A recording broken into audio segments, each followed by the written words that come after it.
Hello, Geeky Dragon here, and after quite a few hours of sleep, I'm here to do my Male Scholars Chapter 5. This should be interesting because reasons. But before I do that, let me play the minigame. And let's see if I laugh less or harder than this time. Because it's like I haven't completely watched my review, my walkthrough of Chapter 5, but I could swear 50% of that is just me laughing and making smart ass jokes. It's like, this game cusses, why can't I? Also, both of these accounts are just a warm-up until they get all the chapters completed, and then I'll go back and I'll play to see who's my favorite character. The characters running, but as it stands now, it's just whoever the heck is the highest affinity. Although I am doing two different things. My males, I'm doing the romance for both males and females, while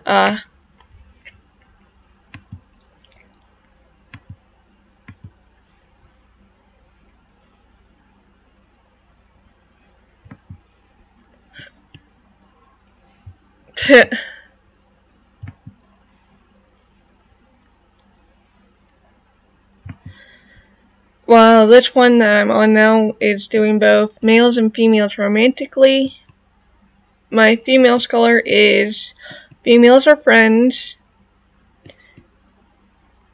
and males are romance. Which by the end of this episode I had equal of Tadashi and Alistair, which was funny.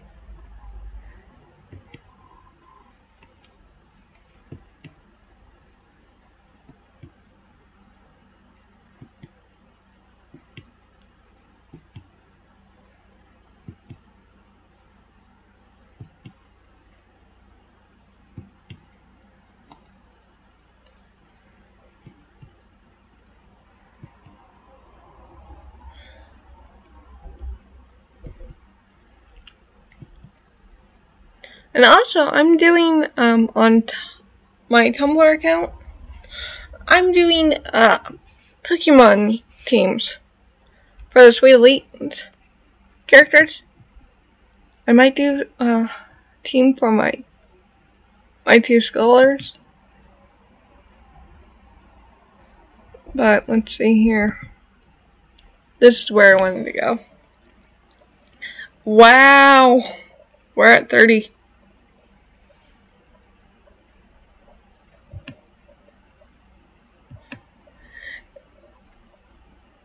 And Tadashi's at 15. You're at 10. 20. You're at 12. Ellie's at 25. Claire's at 23. Axial. I'm sorry, but each time I see his name, I'm picturing the male's deodorant. And Alistair's at 30. So there's that.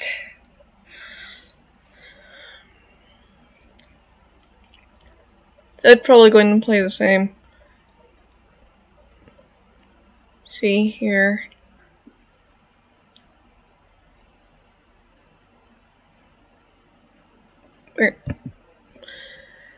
I got several hours of sleep and I'm still exhausted. So ignore my stupidity here. I am drinking caffeine.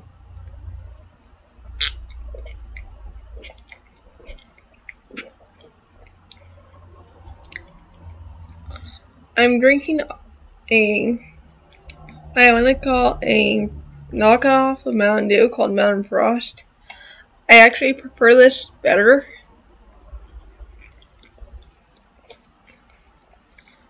than the Mountain Dew because the carbon of the Mountain Dew burns my throat, and the Mountain Frost only just, like, tickles.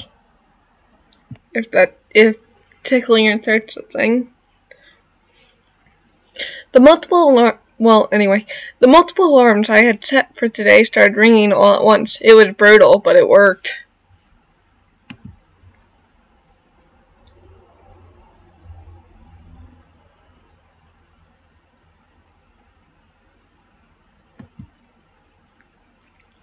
I woke up with a groan, my eyes fighting to stay open.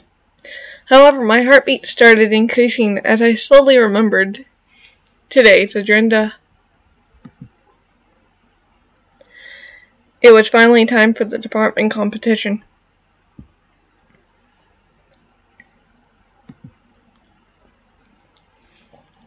I jumped out of my bed and grabbed my uniform and toiletries bag. It was only 5:30 in the morning, but chances were everyone probably thought about getting up early and the bathrooms were going to be jam-packed. I had to hurry. I gave myself a quick mental motivational speech. Today was going to be rough. Then I headed out of my dorm. Get to the bathroom and get ready for the day. Okay.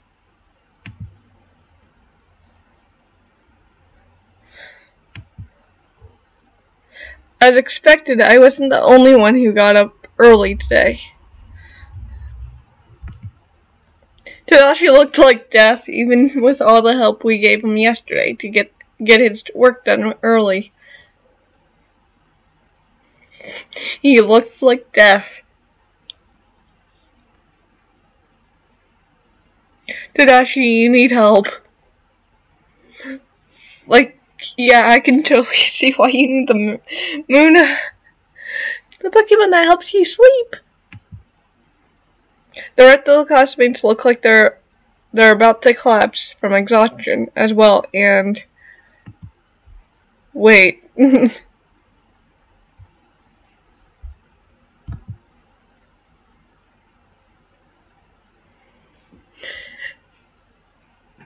Is Tyler mixing a coffee with a 5-hour Monster Ball drink? Yeah, that has to taste like hell. It's like, I'm sorry if people who like Monster Ball, like the Monster drinks and like the 5-hour energy drinks. I tried them once and they taste. It's like the ones I tasted like. Tasted awful, and then I gave them to a friend and they swore up and down it tasted like ass. Didn't know how they know what an ass tastes like, but there you go. Tyler mixing coffee with a 5-hour Monster Bowl drink. Holy shit.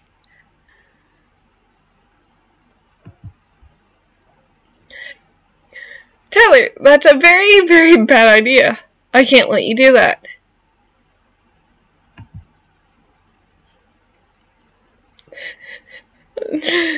No, but we're going to anyway. Claire, it's not even 6 o'clock in the morning. I need it.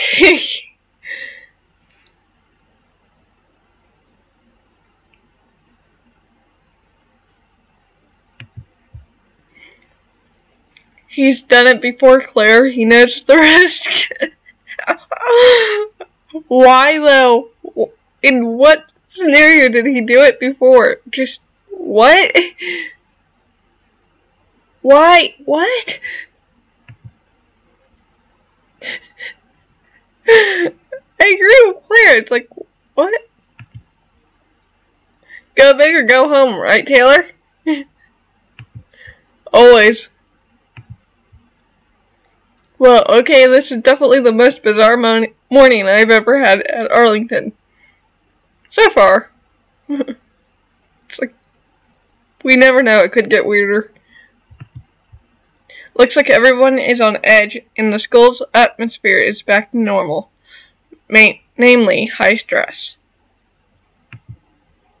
It was nice to have that little moment of peace yesterday, after the interviews, where everybody was so focused on the results that the entire school was empty and filled with silence.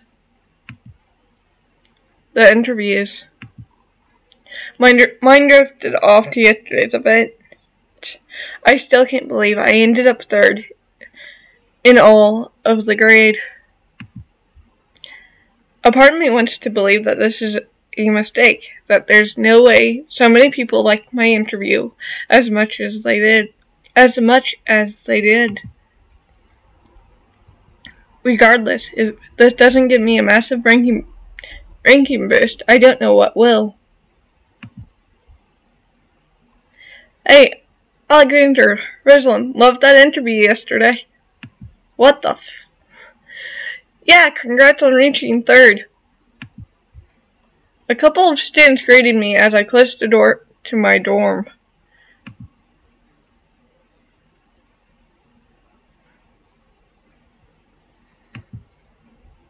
Thanks, I still can't seem to wrap my head around it. Feel free to sit with us during lunch. What? Wait, what? What are you planning on?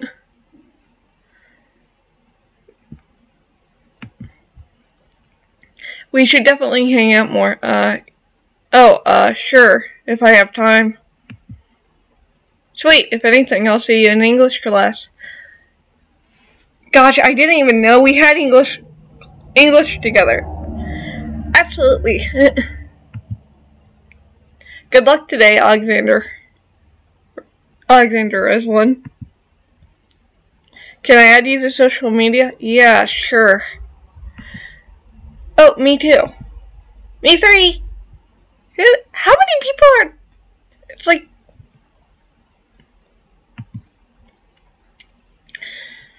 I suddenly noticed a small crowd beginning to form around me.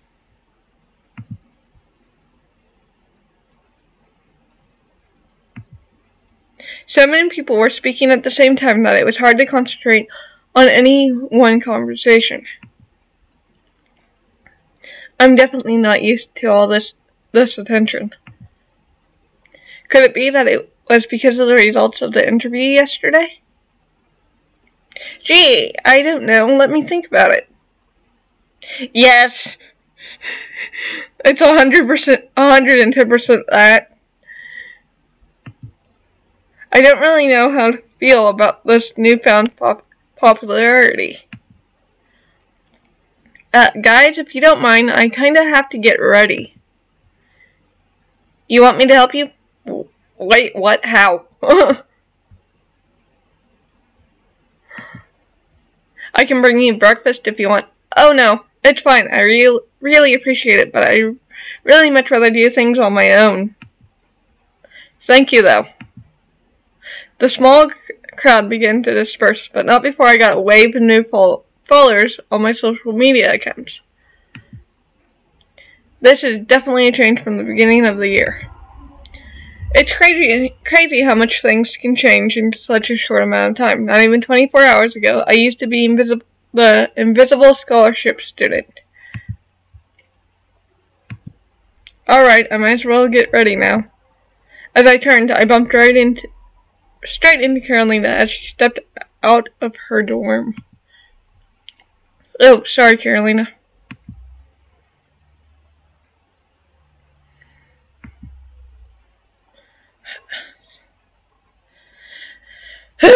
Sometimes I forget we're neighbors.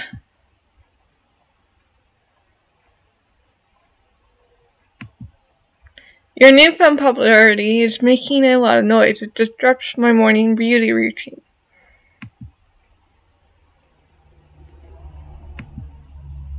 I guess you heard that, huh? Well, I didn't exactly plan to be for this commotion, so please, you end up beating nearly all of the best and brightest of the academy in what is arguably the most psychologically difficult aspect of the competition, and you expect things to remain the same for you?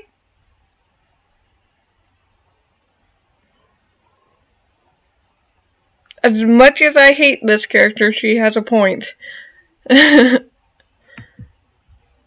Your academic ranking isn't the only boost you've gotten yesterday. I don't care. I'm going to assume she's referring to my social ranking. God, this feels so dumb. That's because it is. How did you do it? What? It's a simple question, Alexander Rosalind. I'm not exactly sure what you're referring to. Are you asking me how I got to the 3rd place? Because if so, I have absolutely no idea. No idea. I just decided to throw most of the conventional rules out the window and just tell the truth, no matter how embarrassing it would make me look. I guess I just took the risk after realizing I had nothing to lose. I'm unranked, and I have to get into the silver tier. I have no idea how to get there, so I thought, why not just try to beat myself and see where it gets me, you know?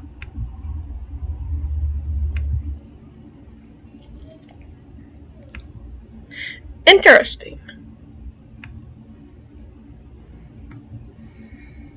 There was something that rubbed me wrong about this conversation. It seemed just too convenient for Carolina to start being interested in me right when I hit 3rd place. I got a sour taste in my mouth, realizing that she was doing exactly what everybody else was doing, treating me like a loser and a nobody, until I suddenly got popular with the voting. My mind flashed back to our conversation in the bathroom, the day of Raquel's homecoming party. The things she said to me, I have to admit that I'm still not fully over them. I don't really appreciate being treated so differently. I am the same person back then. I am recording! Sorry, but I'm letting you know it's snowing. Okay, it's snowing. Thank you for fucking up my recording. Sorry, but I just thought I'd let you know it's snowing. Why the hell is it snowing in March? It is March. Don't know, but it's snowing. On St. Patrick's Day, it's that. We live in a weird ass town. Weird weather. St. Patrick's Day and they're snowing. I really don't appreciate being treated so different. I was the same person back then. I haven't changed.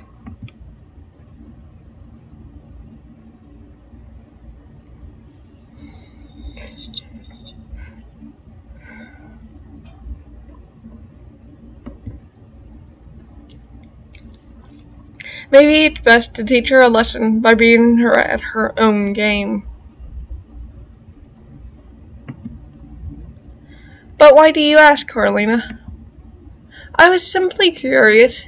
Yesterday's results was definitely not what I expected. Wait, what was it that you said during your interview?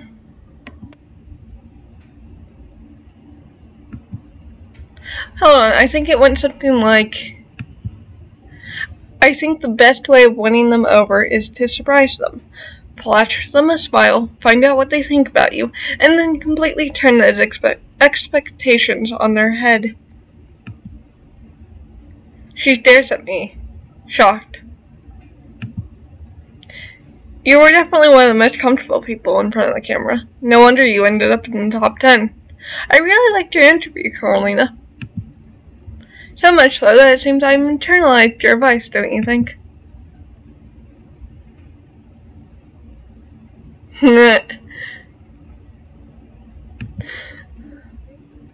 Maybe we're not so different, you and I. Ha! Keep dreaming. Carol, I can't find my sketchbook with the designs, the ones that we're supposed to work on today.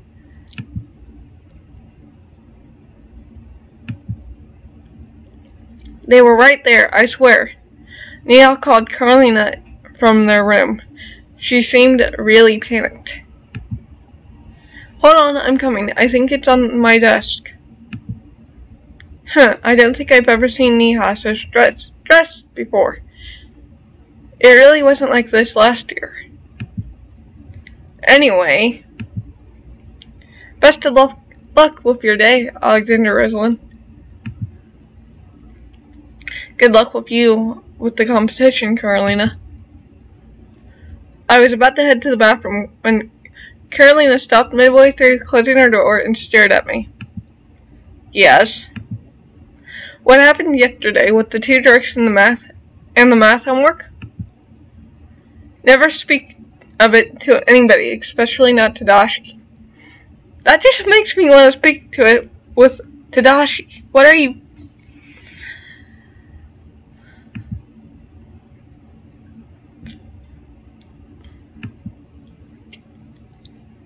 She closed the door with that one last order. I don't know why she thinks I would tell Tadashi, but considering her feelings for him, it made sense for her to take precautions. There's a lot about Carolina that I don't understand, but it's a little refreshing to see that regardless of the slight superiority complex, she still gets flustered over a crush. Alright, enough wasting time talking to everyone and their mother. It's time to get ready. Dorm bathroom. I tried the less crowded bathroom and got to my morning routine.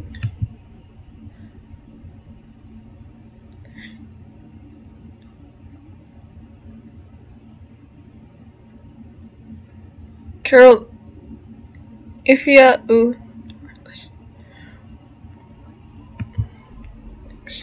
I jumped at Axel's voice. I didn't notice him there, brushing his teeth. Good morning to you too, Axel. I had no idea what you just said. He chuckled and rinsed his mouth. I was just mentioning how Carolina looked a bit jealous of the attention you were getting.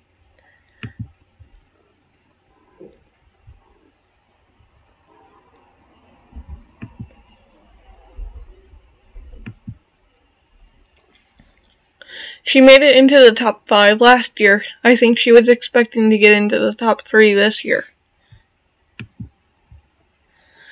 Oh, that would explain it. I mean, she still made it into the top 10, which is pretty impressive considering the audience was completely different.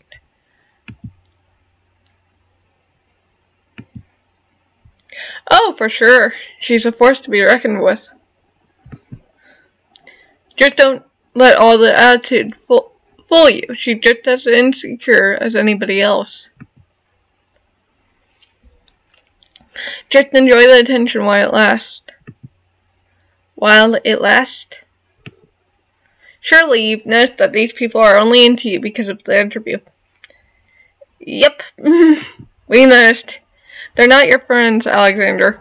If you slip down the rankings, they'll go back to being uninterested and treating you like a nobody. I don't really know what to say. I could have sworn I caught a glimpse of hurt in Axel's eye. It was clear that he was speaking from experience. But it's best not to dwell on it. I don't want him to revisit painful memories. You know, some people just ask me to sit with them at lunch. I don't think I've ever talked to them before. It just feels so different. Yeah? Yeah, I don't think I will. There's a part of me that did enjoy this unintention, though.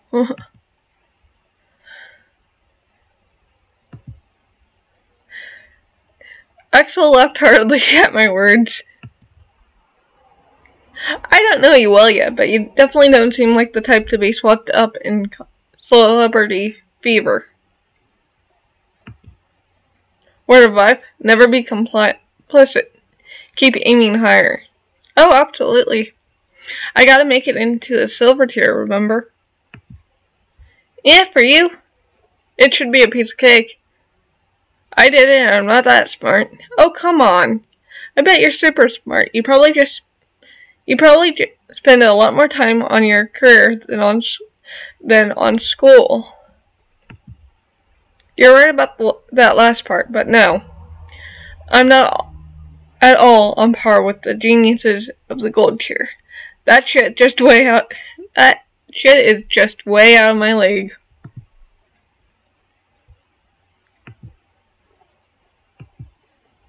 I mean, can you imagine me trying to go head to head against Claire, Neha, Ellie, or even Tegan? Nah, not happening.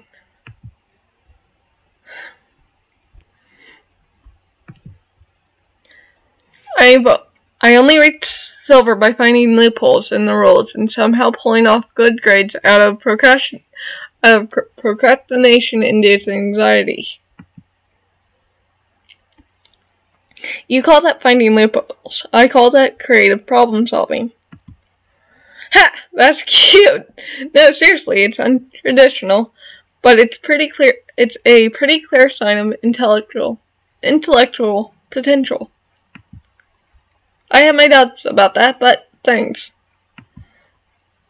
But you're right. Getting into the gold tier must require a crazy amount of talent and work.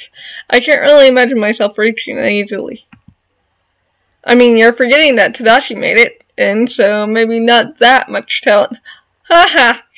Come on, he's not so bad.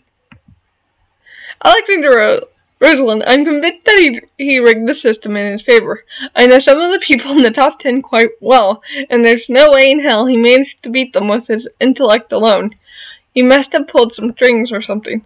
I stifled a laugh. Tadashi's not an idiot either, Axel. But maybe you're right about him using his business and network to get ahead a little. I think Lady A finds him very helpful since she's always there It's okay, Alexander Rosalind. You can say that he's a slave to the school and the corporate world. I wouldn't go that far. Everyone, Lady Arlington wants all students in the main entrance at 9:30. She'll be making an announcement about the competition before kicking off the opening ceremony. Don't be late, or else you'll miss your chance to participate.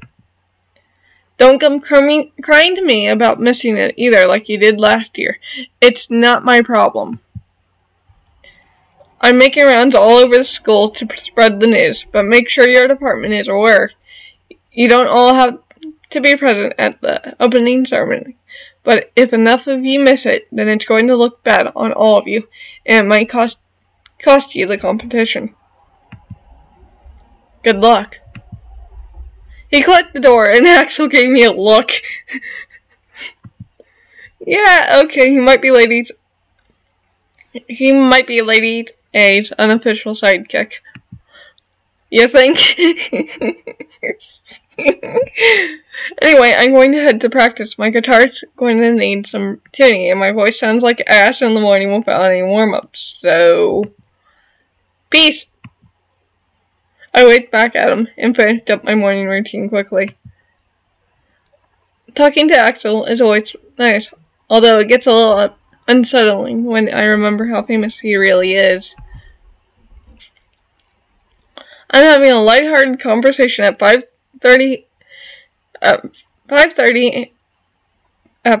in the morning in a dorm bathroom with him, and it somehow doesn't feel like a big deal.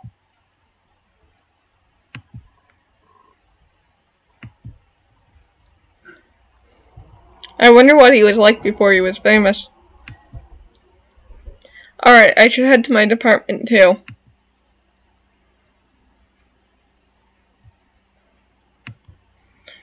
I headed out of the bathroom.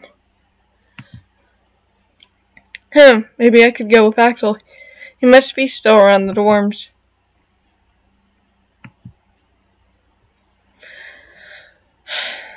I'll ask.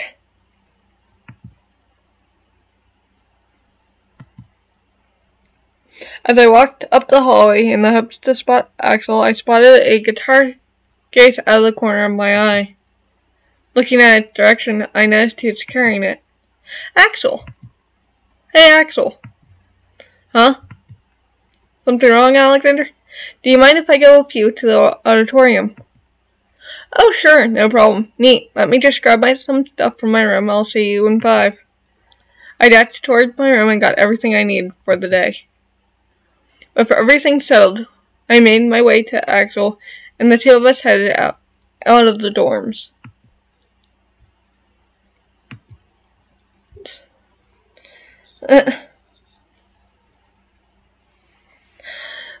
How are you feeling today? Not so anxious? I'm excited in all honesty. I want to show everyone what we can do. Ha! Now you're talking. We'll put on a hell of a show and prove how good we are. And see Tadashi pissed off? You know it. We laughed and then I looked at his guitar case. You know, I'm actually really eager to hear you play the guitar. I haven't had a chance to hear you playing it. Guess I better start carrying it around with me then. Have you been playing the guitar for a very long time? Yeah, I've been playing the guitar since I was young. I totally fell in love with it. Haven't been able to stop playing it since. I can't help but admire Axel's genuine passion. The two of us kept talking lively about the project, both excited for the outcome as we made our way to the auditorium.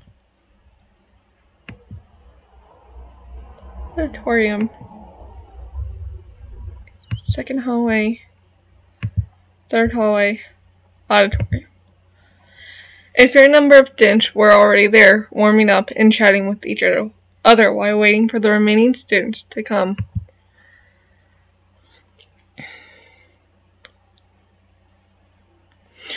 I began my warm-up, but couldn't stop myself from looking at a couple of students who stopped what they were doing just to watch Axel tuning his guitar. Shaking my head, I regained focus and kept warming up until everyone that was missing arrived. Once everyone arrived, we took advantage of every single minute and sorted out last-minute details that needed to be taken care of until it was time for the meeting.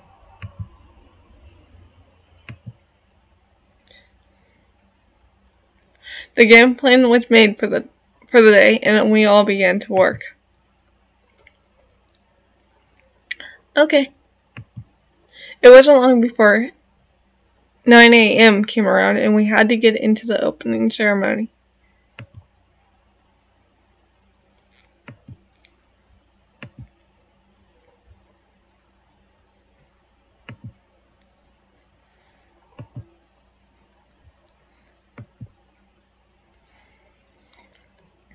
I made my way into the main hallway, where everybody was gathered. I could see some of the teachers doing their best to keep everyone calm, but it seems like many of us were excited to get the news from Lady Arlington. After all, this is the first time that the competition has been opened to the public audience. I can imagine a lot of my classmates are anxious to see if this increased exposure bears good news. Lady Arlington stood on a small soapbox near the front door and cleared her throat in the microphone.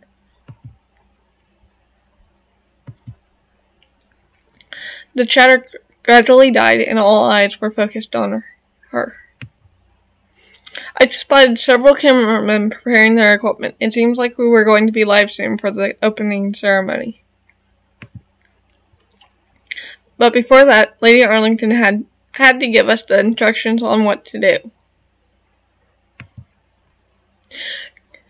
Good morning, students. I hope you are all well rested and warmed up for the opening ceremony.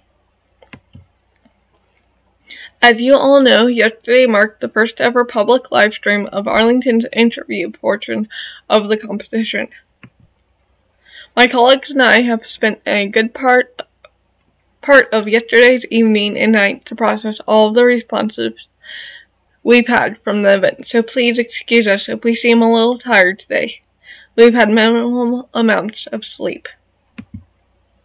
Regardless, I think you are all excited to hear about the outside response to the event. Well, I am happy to announce that the interviews were a complete success.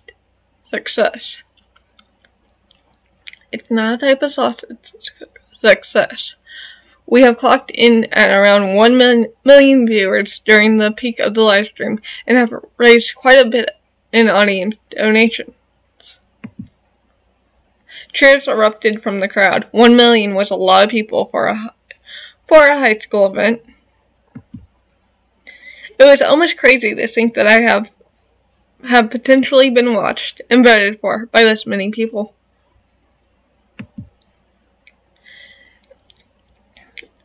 Just the thought of it was enough to make me a bit dizzy. Furthermore, the popularity of the livestream has led to many universities, businesses, and professionals contacting me during the evening. None of them have confirmed anything yet, but they have expressed a lot of interest in sponsoring our departments, as well as many students that have caught their eye. Now the whole crowd looked like it was close to losing its mind. I can imagine it's not exactly the same during previous years when things were private. But this is really cool. It feels really rewarded to get this kind of recognition.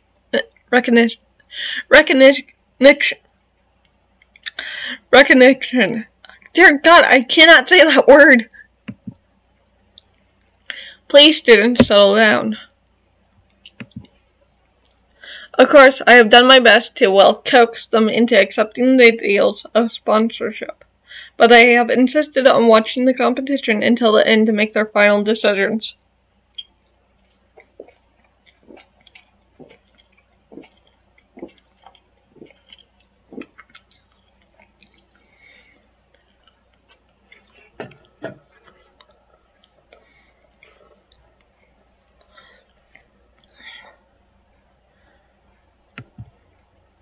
This means that it all depends on today's results.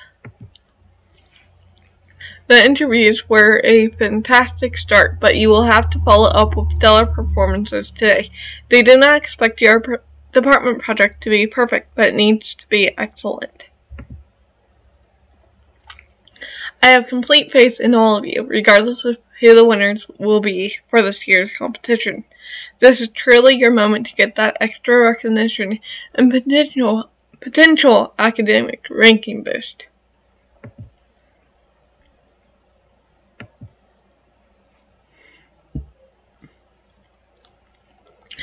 I truly believe you are the best and brightest kids of this country. No, the world. It is time for Arlington Academy to shine. As she ended her speech, everyone exploded with applause and cheers, more motivated than ever. I, for one, felt more and more anxious at the thought.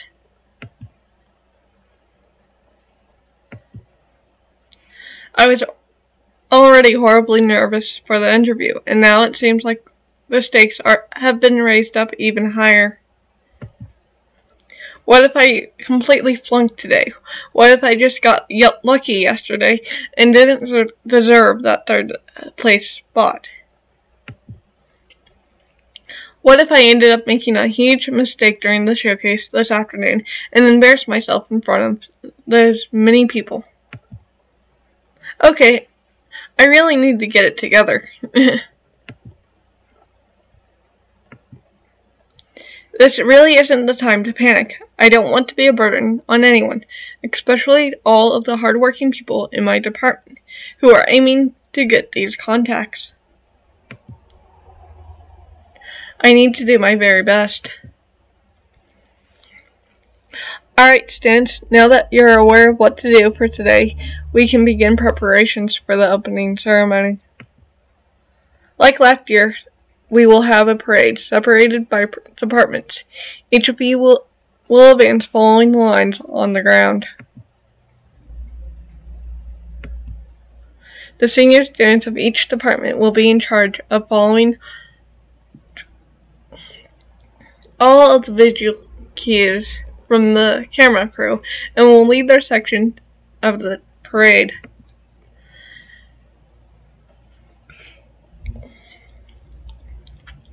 Once a cue is given, you will make your way to the school entrance and into the country yard, where you will follow the directions laid down for you on the ground. Make sure to acknowledge the cameras on your way, to some degree.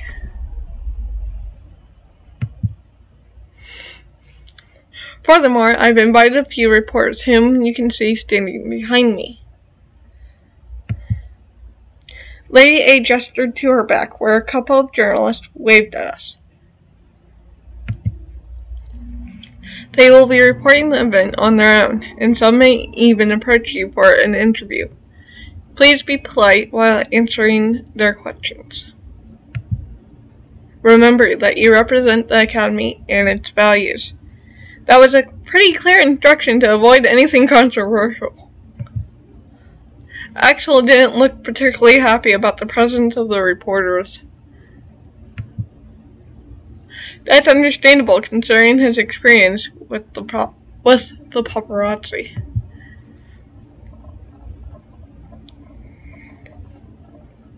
It was clear that he was going to be their target while reporting on the event, more than other students out there.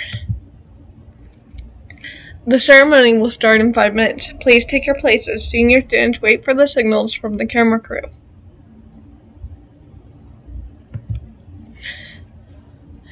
Again, I wish you all the best of luck. Everyone joined their department and lined up accordingly. It was quite impressive to see everyone being so effortlessly coordinated. It really looked like the school was a well-oiled machine, working towards a common goal. We all kept our eyes on the camera crew. Once the lights went from red to green, the seniors gave us the signal to go, one department at a time. I followed the flow of the parade and made my way outside to the main entrance. With music playing in the background and a horde of journalists following us, there was a tangible buzz of energy in the air. Surprisingly, it was more fun than nerve-wracking.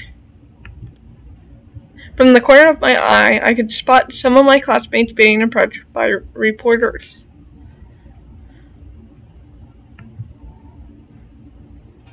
Others were busy waving and throwing smiles at the cameras.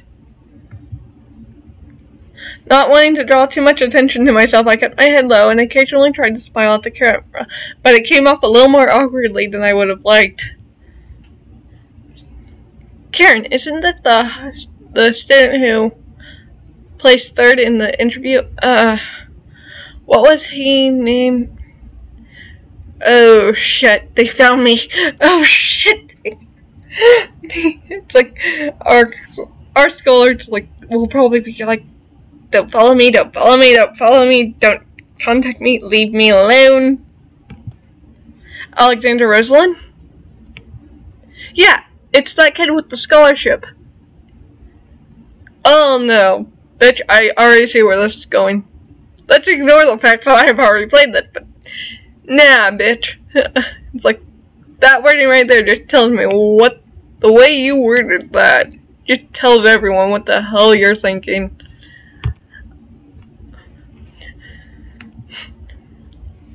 Oh sweet, the classic underdog story. I bet that will get us some ratings. My eyes widened as I accidentally eavesdropped on a conversation between a team of journalists. Oh god, they're talking about me. Leave me alone. Leave me alone. No, I'm really not ready for an impromptu interview. Hey kid, wait up. I tried to escape by walking faster, but it was hard to do without drawing attention to myself and disturbing the flow of my department. I groaned when they caught up to me. Hi?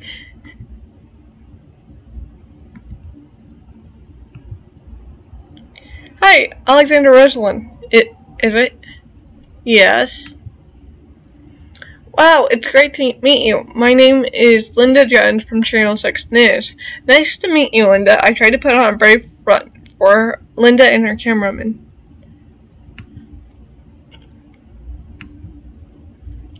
So, Alexander Rosalind, according to your interview, you've only been at Arlington for a few weeks.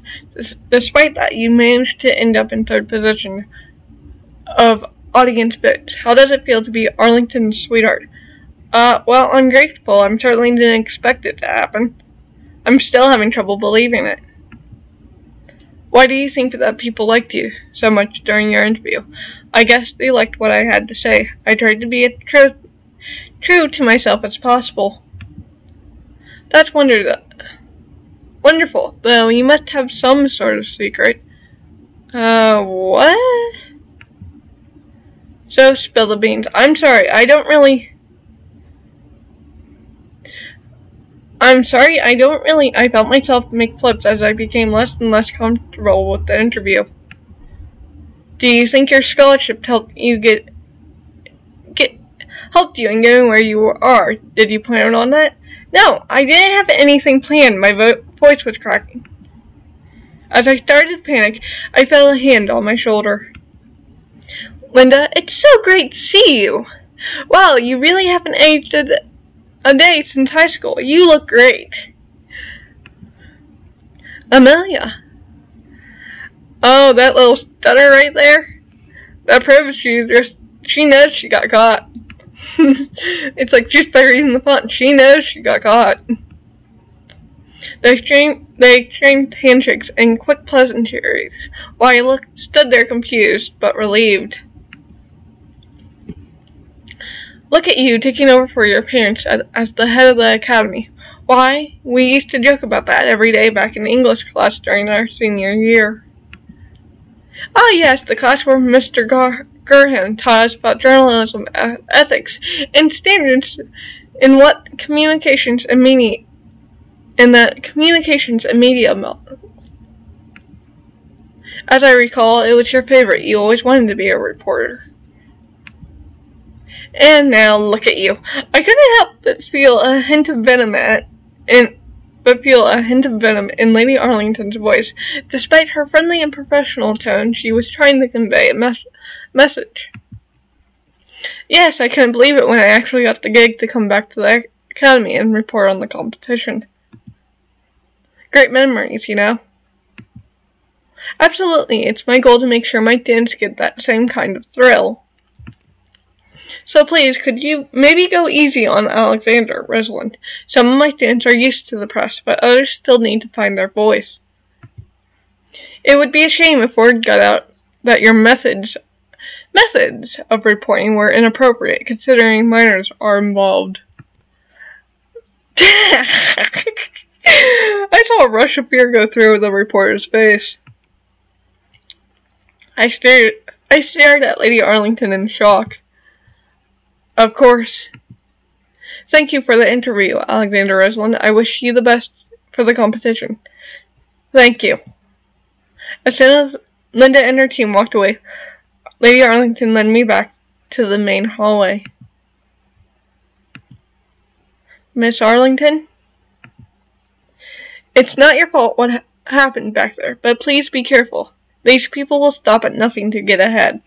I nodded. Right. Thank you. She gave me a smile so tiny it was barely visible, then walked back to the parade. All the departments had completed their rounds and were waiting at the back of the hallway, but I spotted Tadashi and Axel still waiting at the entrance. They seemed to be waiting for a signal of some sort. Then Tadashi spotted me and his eyes widened. There you are! I stared at him in confusion. What? Am I supposed to be somewhere? They're going to start announcing the top 3 shortly. You're going to be one to be there if you care about keeping your spot.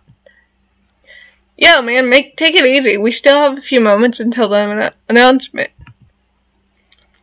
I'm just giving advice. Guys, please, we're all tired. Can you just pause the cattiness for a day? They both stared at me a few seconds before reluctantly agreeing. It wasn't long until Lady Arlington announced the last part of the parade, namely our introductions. Here concludes our lovely showcase of the department's student body. To finish off our ceremony, I'd like to invite a few of the students onto the stage. Yesterday, you voted for your favorite student based on their interviews. Today, I would like to take a moment to congratulate our top 3 for winning your votes. Please give them a warm welcome. And that's my cue.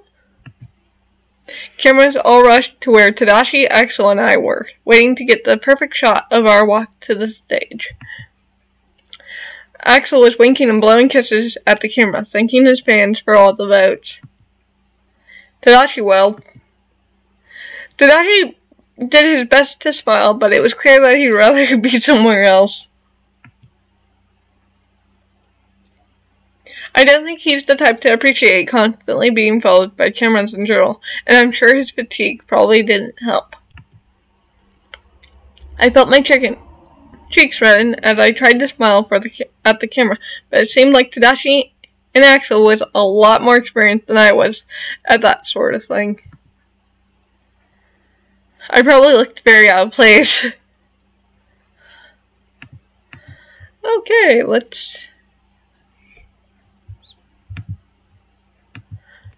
I'm opening this in a new tab because it's easier for me.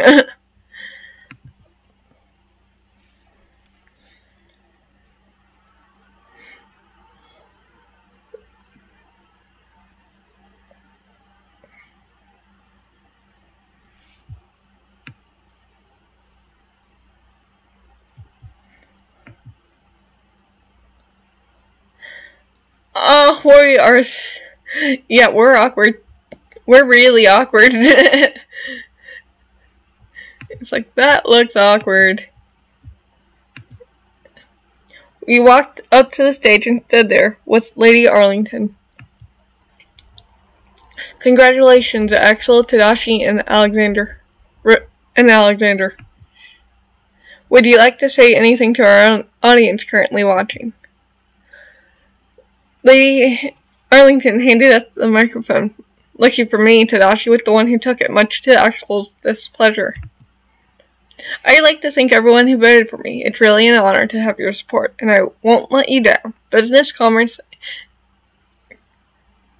Business, Commerce, and Politics department is going to crush the competition. The entire department cheered for him while the others rolled their eyes.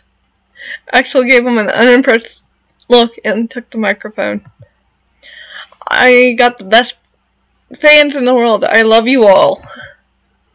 Of course, everyone either laughed or cheered wildly, leaving Lady Arlington to try to contain the chaos. She didn't try too hard, though. I suspect it was because Axel was helping us get a higher viewer count. As the crowd was still cheering, Axel handed me the microphone. Are you kidding me? I whispered to him. Come on, it's only going to get you brownie points, he whispered back to me. I begrudgingly took the microphone and attempted a small word of gratitude. Hi everyone, you're probably tired of hearing this cliche all the time, but I'm really just so grateful for this. I never expected to get this far, up into the rankings, and it truly means the world to me. Thank you so much for voting for me. While the cheers weren't as loud as they were with Tadashi and Axel, I spotted several of my classmates rooting for me. It warmed my heart. With this, we conclude the opening ceremony. Stay tuned, our camera crew will be following all the departments as they prepare for tonight's showcase. You'll get to see them all work live, with minimal interruptions. And, of course, if you'd rather skip all of that that process, you are welcome to stay tuned at 6 p.m. Eastern Standard Time for the final show, where we will be taking questions from the audience after each department showcase and announcing the winners. Don't forget to register to vote and subscribe to our newsletter for exclusive updates for Arlington Academy's upcoming events. Wait, there's more? There's more events? Holy shit. No, I don't think... No. Thank you all for watching. And with one last cheer and a pose for the camera, we all made our way back to our department, with Lady Arlington's camera crew right on our trail. My heart was beating wildly in my chest in the thought of so many people watching me work, but I took a deep breath and prepared myself for the worst.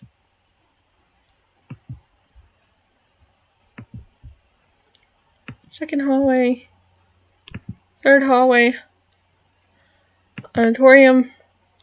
I opened the door to the auditorium, only to be greeted by chaos. Singers, instruments, dancers, and everyone else seemed to be working independently of each other. We're really down to the wire as far as getting the competition ready goes. I hurried over to my group. The less time I end up wasting, the better. We worked for a couple of hours. At one point, two groups of seniors nearly got into a fight over whether we were ready to go through a whole dress rehearsal. It started off as a simple disagreement, but eventually escalated to the point where one senior blew a trumpet directed at the other's face loudly. Holy fuck! No! Needless to say, we all decided it was probably time to take a break. I collapsed into a chair, letting out a small gust of air I didn't realize I'd been holding. God, this is really something else. You holding out alright, Alexander? Oh, hey, Axel. I'm okay. You? I'm fine. I don't really let myself get too stressed about things like this. You know, I'll go insane if I did. It must be nice to have your position at school semi-cemented. Yeah, I guess you're right. I don't have as much writing on this competition as others here, do I? You don't, but that's not really your fault either. Thanks. You ready for rehearsals? Yeah, my part really isn't that hard. I feel most for the dancer, to be honest. That choreographic.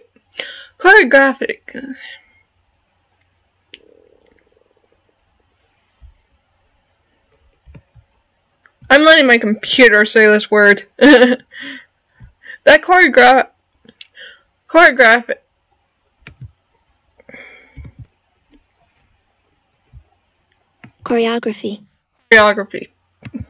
I didn't know why I was saying because of the graph. Choreography looks like a bitch. Suit observation. I find myself smiling in spite of all the craziness as today has included. After a few minutes, we hear a sharp whistle calling us back together. We practice for a while before deciding to come together for our first practice run. We get through it once and take notes on what to change before breaking for lunch. The room quickly emptied as people headed towards the cafeteria.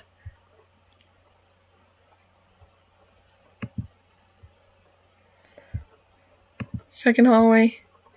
Cafeteria.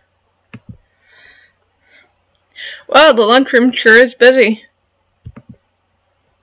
Then again, I really shouldn't be surprised. Everyone's been hard at work all day, and we won't exactly get a chance to eat during the competition. I wonder if there are empty seats. Are there anyone? She's at 23. You're at 18. You're at 30. Holy shit, you're at 30. Why? How? 17, 18, 22, 15, 10, 10.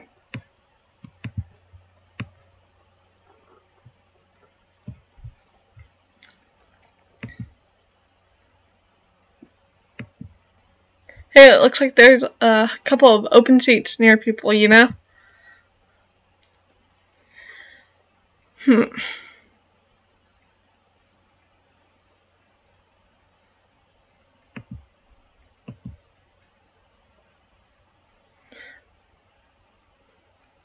going to sit with Axel and Tyler.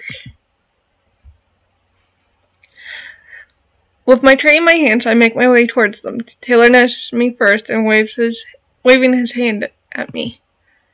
Hey, Alexander Rosalind. Hey. Hey guys, do you mind if I join? No, come on, sit. Thanks, this place is packed. Yeah. Packed together like a bunch of penguins trying to weather the storm. You think? I didn't think things were all that intense. He's not wrong, actually. Things can get out of hand during the department competition. Oh? Yeah, I remember last year with a couple of students were basically fighting each other to see who could get the seat beside you during lunch. Axel grimaced. I try not to. So that actually happened.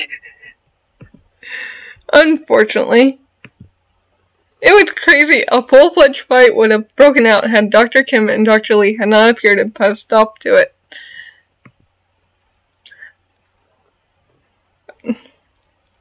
I looked at Axel, and it seemed like he didn't want to talk more about it. I decided to change subjects.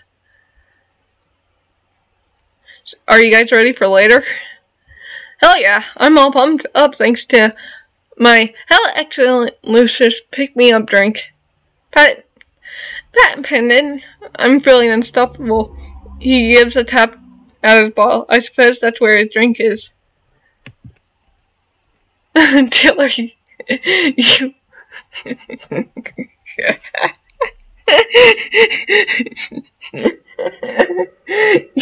got it. Oh my god, he did.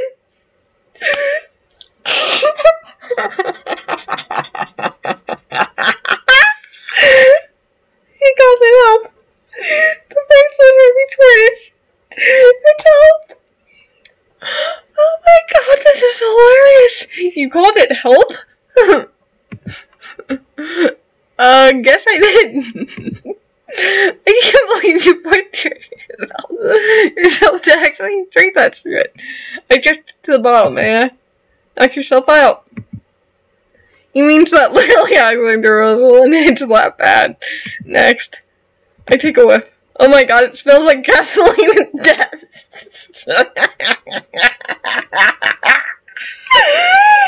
Oh well. This isn't like some B-move, like half-ass bullshit where they're trying to like keep a franchise from dying and they go off and it's like you can't really feel like the replayability in like the episodes with B-move. Oh my god, please tell me this. The company of Sweet Elite. Please tell me we'll make more games. Because once I'm able to get a subtle, like, a more, like, subtle income, I will be paying. Oh my god, it smells like gasoline and death.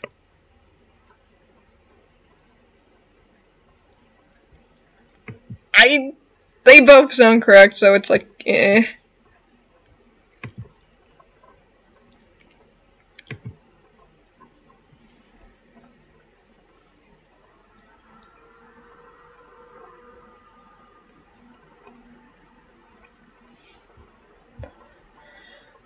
Chapter guides.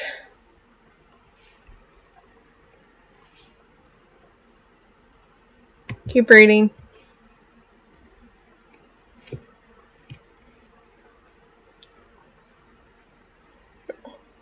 Have Alistair join you in the individual winners, which currently not locked for the competition.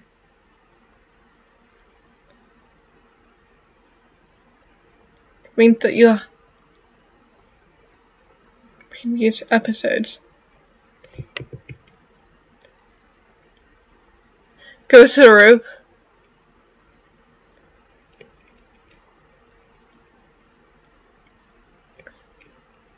Let's see here. I like Axel, so it's like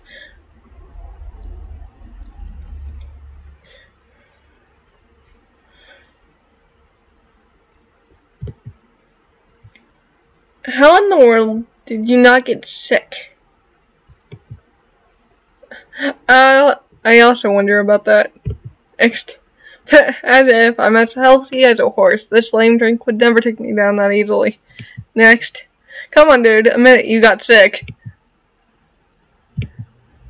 Fine. Yeah, I did.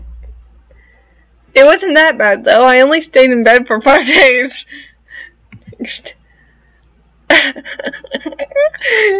It wasn't that bad. I don't know what scares me the most, the fact that that drink could actually knock you out like that, or the fact that you were fine. I don't know what scares me the most, the fact that the drink could actually knock you out like that, or the fact that you were fine with getting sick for 5 days from it. I'm glad I didn't drink much of it. You already tried it? Yeah. Just a sip, though. I got curious about Tyler's famous drink, but the moment I tried it, I was ready to throw up. Seriously, it's nasty. Just remembering it gives me the chills. Come on, it's not that bad. Axel and I looked at each other and shook our heads. Tyler will be Tyler, I guess. I noticed Axel was picking up his pen and his eyes widened in shock. Is everything alright, Axel? Not really. We better start speeding up here, or else we'll spend the rest of the day with empty stomachs while break is almost over. What? Are you serious? I pick up my phone and check the time, and indeed, lunch break is almost over. There's only 15 minutes left. We dig into our food with the speed of the light. I don't think I've ever eaten this fast in my entire life. We finish eating in record time with 5 minutes to spare. Well, guys, it was a pleasure eating with you two, but I think it's time for us to head to our departments. Let me just go get a coffee for the journey. Dude, don't you have enough caffeine in your system already? There's never enough caffeine in my body. What about you guys? I could use a bit of a pick-me-up. I'll get one too. After taking care of our trades, we rushed back to our department.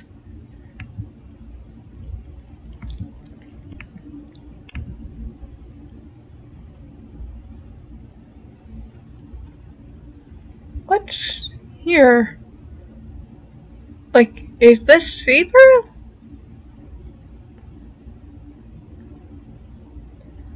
Huh. Or is it just like really, really shiny? I got back to the auditorium hoping that everyone was ready to focus on the project after the lunch break. Luckily, as everyone realized they only had a few hours left, they kicked everything into overdrive and worked non-stop on the project. Good, we don't need anybody blowing their trumpets in each other's faces into other people's faces anymore. After a few hours, our show setup was shaping up really well. All I needed now was to put my final touches. I reached in my backpack to get my notes for the logistics, only to realize I have left it in my dorm. Shoot, I'll be back, guys. I rushed out of the classroom, heading for my dorm. Second hallway. Main hallway. School entrance. Dorm hallway. My dorm. Frantically keeping the eye on the time, I made my way to my dorm. I spotted my notebook on my bed, quickly grabbed it, and bolted through the door. Being so focused on getting back to my apartment, I nearly missed the sounds coming out of the dorm room next to me. I stepped in my tracks just in time to see Neha coming out of her dorm. She rested her forehead against her door, then let herself slide down to the floor and buried her face into her arms. She cried quietly as she sat on the floor. She whispered a few words in between sobs that I couldn't quite decipher.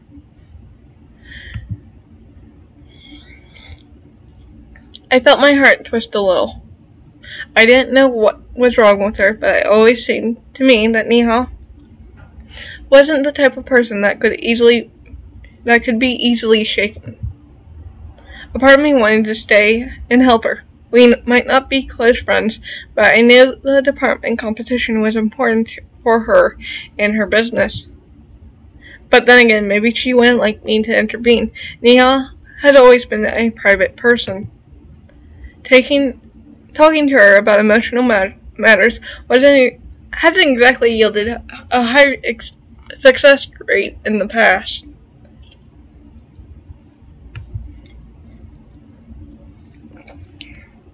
And I should really be getting back to practice. And I don't think people are going to be happy with me if I'm missing for too long. I think I'm going to say Neha needs someone right now. I sat down next to her. Neha's eyes widened and she jumped out of surprise. Hey, I made my voice as soft as I could. This isn't... She let out a huge sigh, probably after understanding that our attempts to dismiss her condition were futile. I'm sorry. For what? I'm not happy about you seeing me this way. Not just you, I don't want anyone to see me this way. This is so stupid. Today is the department competition. It's not like I haven't done this before. God, I hate myself. Listen, Alexander Rosalind, I appreciate you checking up on me, but I'm fine. The last thing I want is to waste your time. I was not expecting this level of vulnerability. Something must really be bothering her. Neha was about to stand up, but I softly held her by the wrist. You don't have to apologize, and you're not wasting my time. If I had to make a guess, I'd say the department competition isn't the only thing that's on your mind, right?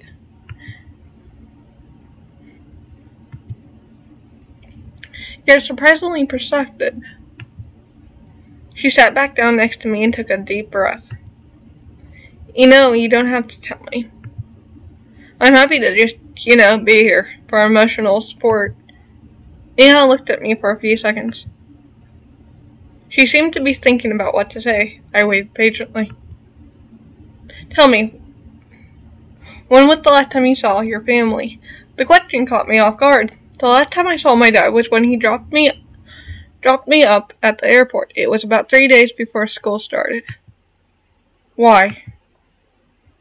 Neha gave me a small smile. Me too. Well, not exactly. The last time I saw my father, I was also at the airport, about 3 days before I started my first day at Arlington Academy. I haven't seen him since. The only thing I've been able to do is call him occasionally, but he's busy. I didn't know what to say. I just kept listening to Neha as she periodically spilled out sprinkles of her life. I felt as if she was giving me pieces of a puzzle I was supposed to solve. My sister's wedding is in 4 months. I designed her wedding dresses, Wow, that's awesome. Wait, dresses? Yeah, she's getting married to this British guy. They decided to have a dual ceremony. I'm not complaining. I love both Western and Indian style wedding dresses. But she's very stressed about the wedding. When we were little, she used to constantly tell me about her teenage life. She was quite the heartbreaker back then. I remember this one day, a guy she was dating came to our place. When I opened the door, he had flowers ready for her. Little did he know that she had planned to break up with him that same day. It was quite entertaining to watch. I was, like 10 back then? Now she's 23, and she's getting ready to start her life. I used to talk to her every day. Her tears had mostly dried up, but her eyes were still mist over. I was slowly starting to piece together why Neha was so upset. You miss your family. Neha didn't say anything, but I knew I hit the nail on the head. Her recent behavior suddenly made a lot more sense. It didn't make sense for her to be so stressed out and upset because of the competition alone. Neha didn't look like somebody who would crumble under the stress. Her snappy attitude yesterday was probably due to this as well. Still, I couldn't shake the feeling that something else was missing from the equation. I mean, everyone is bound to miss their loved ones back home. Neha just seems to be a lot more affected for some reason. It could just be that she's extremely close to her parents and sister, but something tells me that there's still something she isn't telling me. Well, I'm not going to push her to tell me. We're not close yet. And it's pretty much a miracle she's opened up to me like that. I'll take what I can get. It's complicated. I want to make them proud. My parents, they're counting on me. You know, I like to say that I get how you feel. But I think that might not be the right thing to do.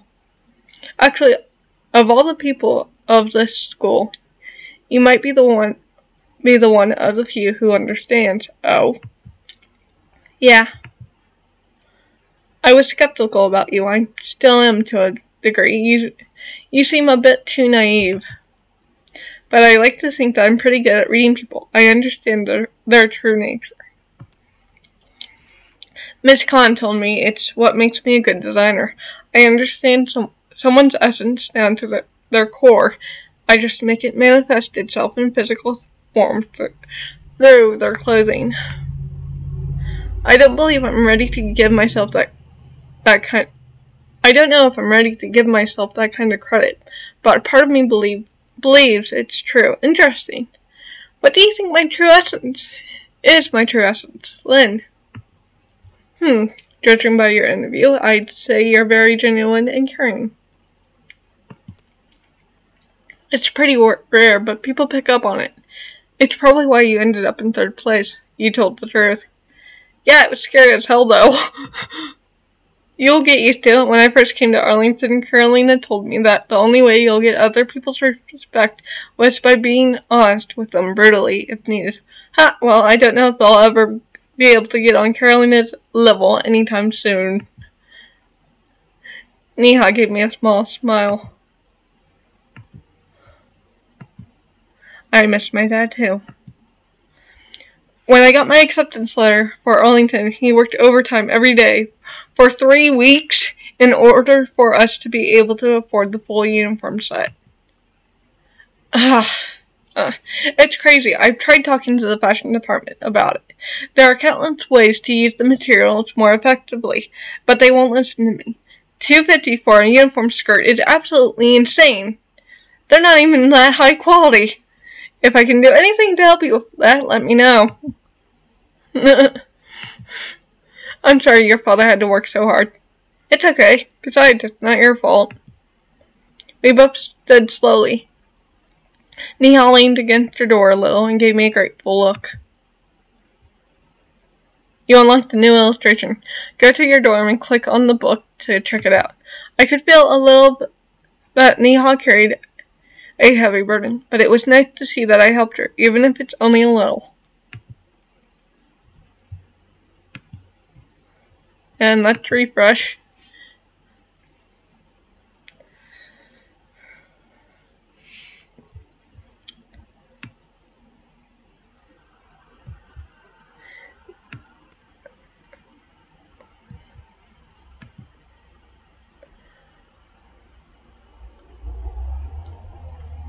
Neha.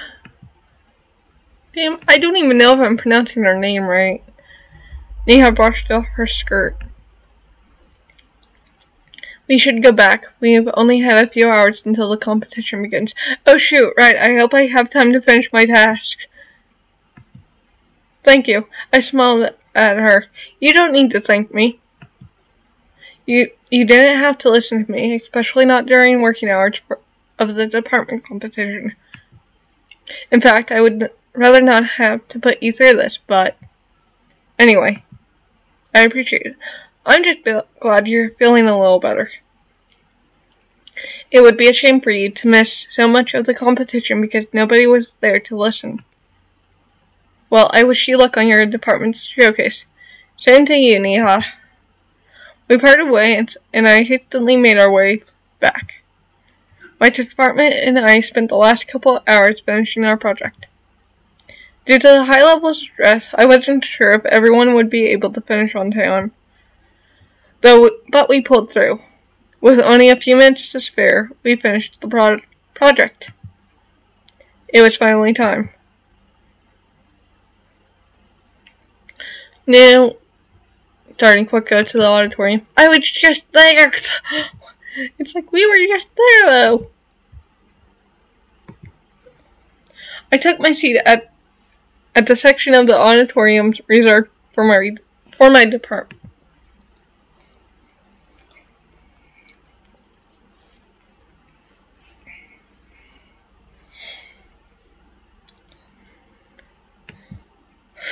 To my amazement, the whole auditorium was filled. Most of it with people who weren't even students from the academy. Was it possible that those audience members were potential sponsors? It'd be crazy if they made their way to Arlington just to see our showcases. Everybody was waiting eagerly for the start of the competition, and the auditorium erupted into cheers when the department heads walked down the rows and took their place at the front on the judges panel. Welcome everyone to Arlington Academy's department competition.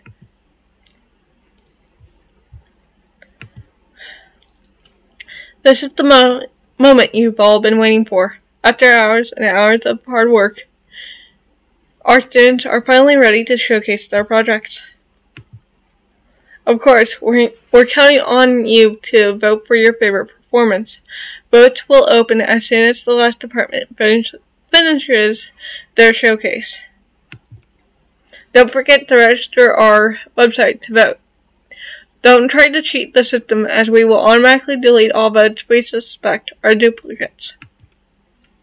All departments have been allocated a maximum of 25 minutes per showcase. The showcase will be stopped if the students go overtime in order to keep the competition fair. The department head in charge of the department presenting will also be sitting on the sidelines while their students are on stage. This is to prevent as much bias in the judges panel as possible. Alright, enough rules. Let the showcase begin. And with one last cheer from the audience, the show had begun. As scheduled, the business, commerce, and politics departments made their way up on the stage first. All of them had put effort into wearing their uniforms flawlessly, choosing the three-piece blazer suit over any of the uniform pieces. Alternative uniform pieces. They moved together as a coordinated and organized way. Those that were carrying laptops and other equipment quickly started to set the stage in the background, placing the graphs and blueprints in the most strategic ways. Meanwhile, the senior students in charge took their positions at the center of the stage. Lady Arlington gave a nod to Mrs. Lee to start. As per rules, she was going to abstain from her duties on the judging panel in order to eliminate bias during her department's showcase. Judging by her face, though, she seems pretty relaxed. Unlike all the other departments at the academy, Lady Arlington didn't make any effort to hide her department's project. Nearly everyone knew about the custom-made Ivy League cases made for her department. Her students were reading them openly outside their department practices.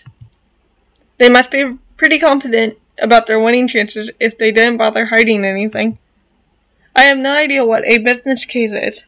I'm pretty curious to see if they'll be able to impress the audience with something as well dry and boring as cases. Hello everyone, we all look very sharp.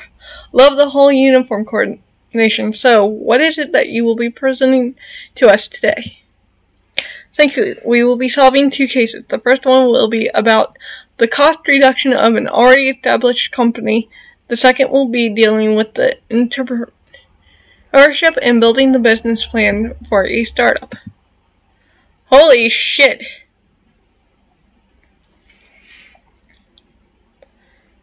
That sounds so boring. It's like I have another character, Honora, who's in the business department, and it's like, dear God, it was boring. If the whole student was nervous, it really didn't show. She hinted the introduction as if she had been doing this her whole life. If you are an audience member, you may find copies of the cases under your seats. Small surprise whispers spread around as people started checking underneath their seats all at once. I did the same, and guess. Those cases were over 40 pages long, and heavy amounts of appendages and graphs each. Did Lady Arlington's department really manage to solve all this in just one day? For all of you watching at home, we will display the link here. You can read the cases right here. The student gestured to his right, where I assumed the pop-up of the link would be added to Arlington's technical team. We have worked very hard to solve them and sincerely hope the solutions are up to your standards. Please feel free to contact any one of us individually, as well as our department's head, Lady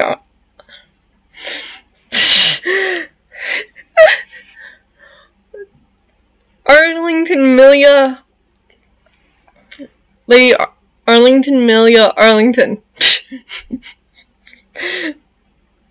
If you have any suggestions on how to improve our presentations, we would be honored to have your feedback. You will find all our business cards at the last page of the cases. I quickly turned to the last page of the document. All of the business cards were printed in a neat, visual, pleasing way. Each of them clearly reflected the student's personalities and interests, and each included a portrait of the student for easy reference. Okay, I must admit, this was really well done, and the showcase hasn't even started yet. I felt a small pang in my stomach. My department didn't do anything nearly as neat and organized. Impressed as I can see your marketing students have thought this through. The graphics on these business cards are very appealing, though I will admit that some of them are lacking in originality. Well, I'm more interested in your presentations and numbers. You may begin. With one final nod, the senior students got into the position, and with one wave of the clicker, the presentation was on the big screen. It seemed like the cases were split into 2 batches of students, and the first team being tasked to solve this case. Everyone was very dramatic, and the amount of energy, work, and thought put into the presentation was amazing. Due to my lack of knowledge on the subject, I couldn't quite understand everything that was being said. However, everything about the presentation indicated a high level of skill and professionalism. It's clear that the business, commerce, and politics department covered every single detail they could in the span of only a day. The first case came to an end, and the students working on it quickly stepped aside to allow the second batch of students to present the next case. Oh, Tadashi was about to start.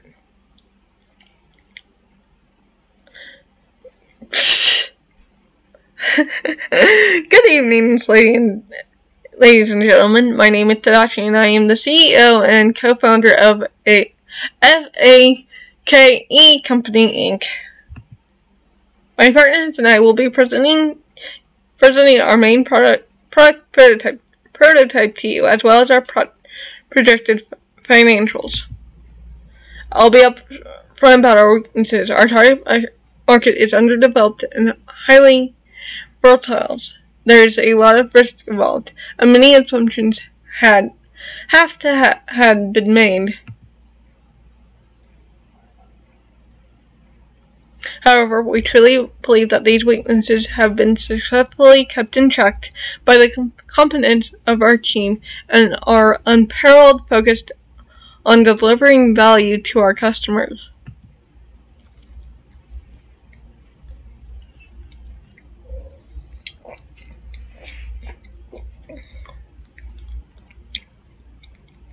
God. This is impressive and boring at the same time.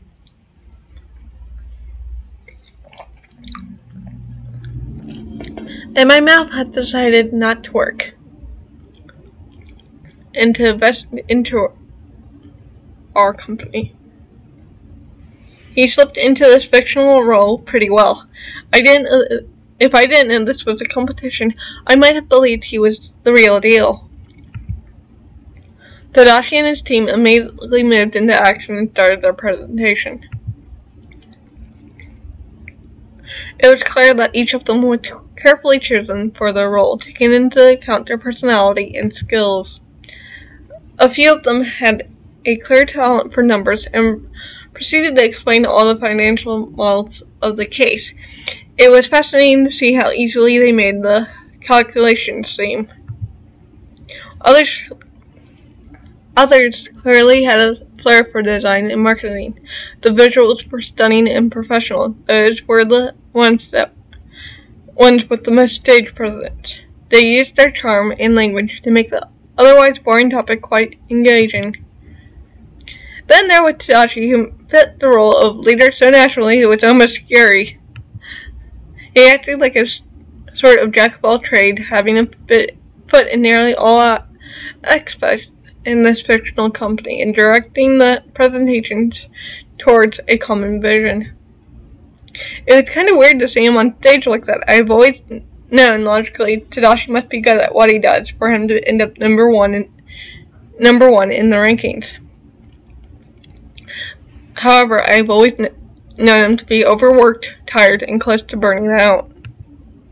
I guess it never occurred to me just how passionate he must be about this stuff. Tadashi and his team finished up his case, and before long, it was time for the judges to give their opinion on the department's showcase. Thank you, everyone. I believe that's all the time you got. Miss Lee gave a look at the camera. The Business, Commerce, and Political Department will be taking audience questions. Please feel free to call in, and should you be chosen by our dear Lady Arlington, we would broadcast you onto the live stream. Now let's start with what the judges have to say. Robert? I'm impressed. Business and politics are subjects that I'm in no way, shape, or form talented in, but you've managed to keep my attention for most of your allotted time. I have to agree partly. Your showcase was engaging and professional, though I believe some of you could work on your presentation skills a little. Methinks you seem to be pondering something. I've noticed a few mistakes in some of your graphs. Make sure you check your calculations and the way you scale your accesses. Ah yes, I was also about to mention that. A little more precision would have been perfect, but it's supposed to be understandable to make mistakes when you're restricted on time. Thank you for your inputs. I'll be sure to go over them with my students. Let's get to the audience questions, shall we? Tech team, please put the first caller on the air. They received a couple of questions from the general public, which they answered gratefully. However, when they reached their last questions, my jaw dropped. Hello, my name is Gilroy Bates, and I'm the CEO of Microsoft Inc. Good evening, everyone. Allow me to introduce myself. My name is Arlington Mask, and I am the CEO and co-founder of Space Y. One by one, some of the country's most well-known billionaires started calling and asking difficult questions. The business, commerce, and political departments were visibly shaken by the turn of events, but managed to answer all their questions. By the end of the day, it looked like the big shots were pleased with their answers, much to the satisfaction of Lady Arlington. They ended their showcase with a bang, pretty much setting up the standard for the rest of the competition. I couldn't help but feel a little nervous at the thought. The students gathered around their materials, clearing the stage for the Pure and Applied Sciences department. Dr. Lee excitedly took her place on the sidelines. I couldn't help but gasp when I saw what was transported on the stage. Robots, drones, and tons of other pieces and tech were all being carried by the students of the department. I wonder what they were going to be presenting, knowing some of the students of that department. It was probably going to be some geeky stuff. Ah yes, already bringing up all your gadgets and machines. You know, I never quite understood how they worked. Whatever you choose to do, it must be quite impressive, judging by that setup.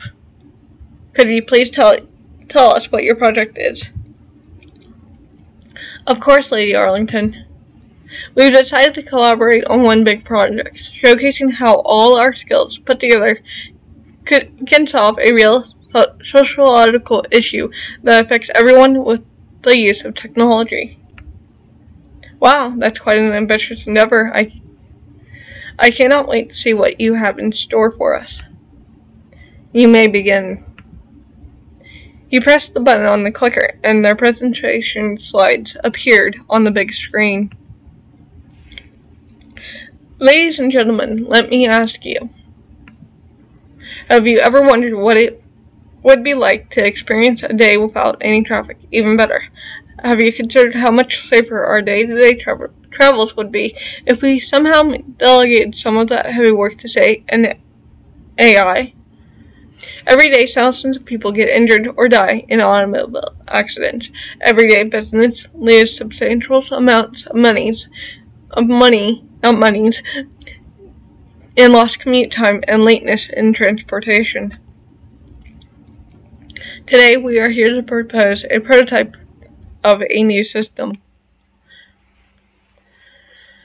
Introducing the Automobile United Transportation Operating System, or AUTOS. Ellie and the rest of the robotic team moved to the center of the stage to present the prototype. But what exactly is AUTOS? AUTOS is a built-in AI designed to fit into any modern automobile. It is constantly analyzing the driver's surroundings and helping them pick up and act on environmental cues that would be otherwise too quick for the human brain to process on time. Our prototype was created in 3 steps. First, our math and physics specialists have created the algorithms necessary to implement into the AI, taking into consideration all of its necessary calculations.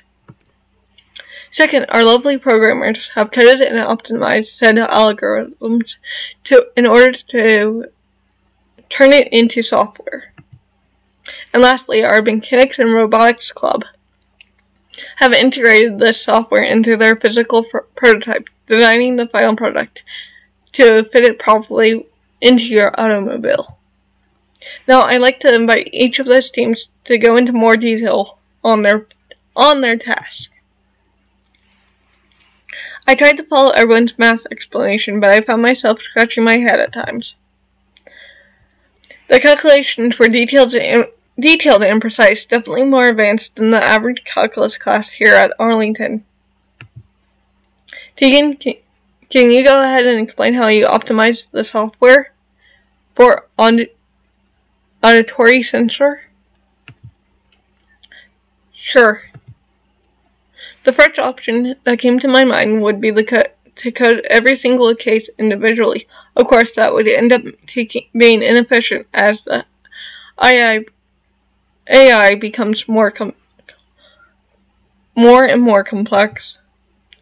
To counter this issue, I decided to code one single recursive function. The function would act as a feedback loop, constantly feeding data back into the AI's database, allowing it to self-improve on its own. The best part, it only took a couple hundred lines of code. I wasn't sure about all of the technical aspects of his explanation, but it was clear that this feat was considered to be impressive. Tegan, you forgot to mention the part that we added a self-destruct feature just in case the AI started to become too smart. Ellie's expression turned mischievous as she thrust her prototype in the air. You heard right, ladies and gentlemen. While elegant and complex, this lovely machine has been designed to self-destruct in the most subtle way. Upon receiving the right commands, each piece of hardware will detach itself from the core. This will be done slowly, minimizing the risk of injury to the user. There will be no robot uprising on my watch. The audience were eating this up, Ellie's words completely infatuated by her charm and talent. I couldn't help the smile that formed on my lips. Before long, they finished their showcase right on time. Well, this is certainly not what I was expecting, but I'm pleasantly surprised. Your topics and prototypes look very promising. Many things, would you like to add something? I'm always impressed by your department's innovative problem-solving. Great job, everyone. The math was a little too detailed for me to follow, but I appreciate the energy you put into your presentation. Alright, it's time to get to the audience questions. On it, caller 1, you're on the air. The PR and Applied Science students answered very detailed technical questions, which impressed the judges panel and most of the audience. They ended up getting most of the big tech universities and getting representatives to call, which left them all elated. With a solid finish, they closed off their presentation and transported their material backstage. As they cleared the stage, the next department was preparing their entrance.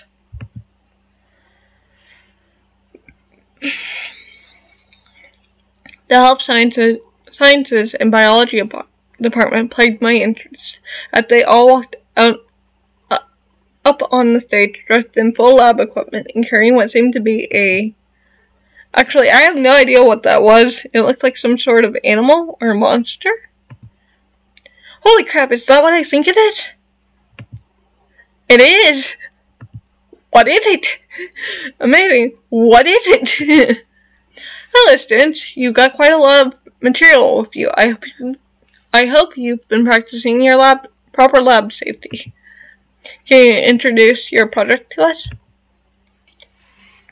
In the past, Health Sciences and Biology department has put on separate showcases where small groups of students would choose a small project and showcase their specific skills for a short amount of time each. However, we decided that this year we could try to use all of our allocated time to create one massive project. We essentially created a biological model of a new species of animal. This fictional creature has been modeled after the Arlington Ater, which some of you might recognize as the resident cryptid myth of this school. I couldn't help but gasp. Of course, our department does not condone believing blindly in this creature without proof. We've merely chosen this theme for fun. Hopefully, this project will allow us to highlight the best of what our department can offer, as it is as comprehensive as our collective skill set. Well, I'm looking forward to seeing your results. Mei Ping, was this your idea? I wish. I'm not too familiar with the myth behind said Arlington Ater. It was definitely an ambitious project to work on, then it should definitely be interesting. Without a little burn there, you may begin. They sprung into action right away. The first team started explaining the anatomy of their Arlington ader, going over the functions of each organ and how they were connected to one another to create the basics of the monster. The next team touched on its biological system, their nervous, skeleton, digestive, etc. Claire looked like she was having fun. The Allen would have acute senses in order to detect movement around him. It would explain why he hasn't gotten caught yet. He senses predators from a mile away. It would result in an enlarged temporal and optical lobe. The midbrain would also be highly used part of the creature's brain. It was a little unsettling to hear Claire talk about the resonant cryptic in such a scientific way, but somehow it was also endearing. Before long, they had finished their showcase right on time. I must admit, the theme of your project took me by surprise, but I'm quite entertained. So, anything to say? Science is on point, as usual. Love the Arlington ader mold, seriously. I want one in my room. Honey, no.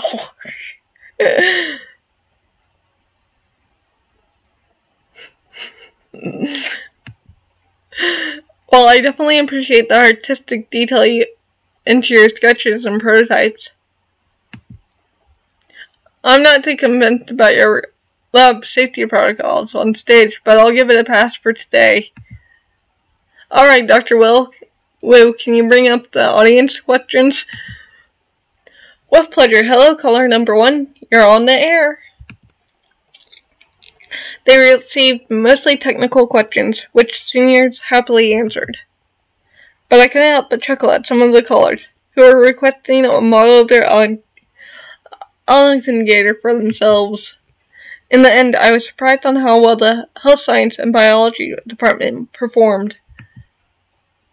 It wasn't long until the students cleared up, making place for the next department showcase. Mr. Boss calmly took a seat next to the jury panel. He looked overall pretty relaxed.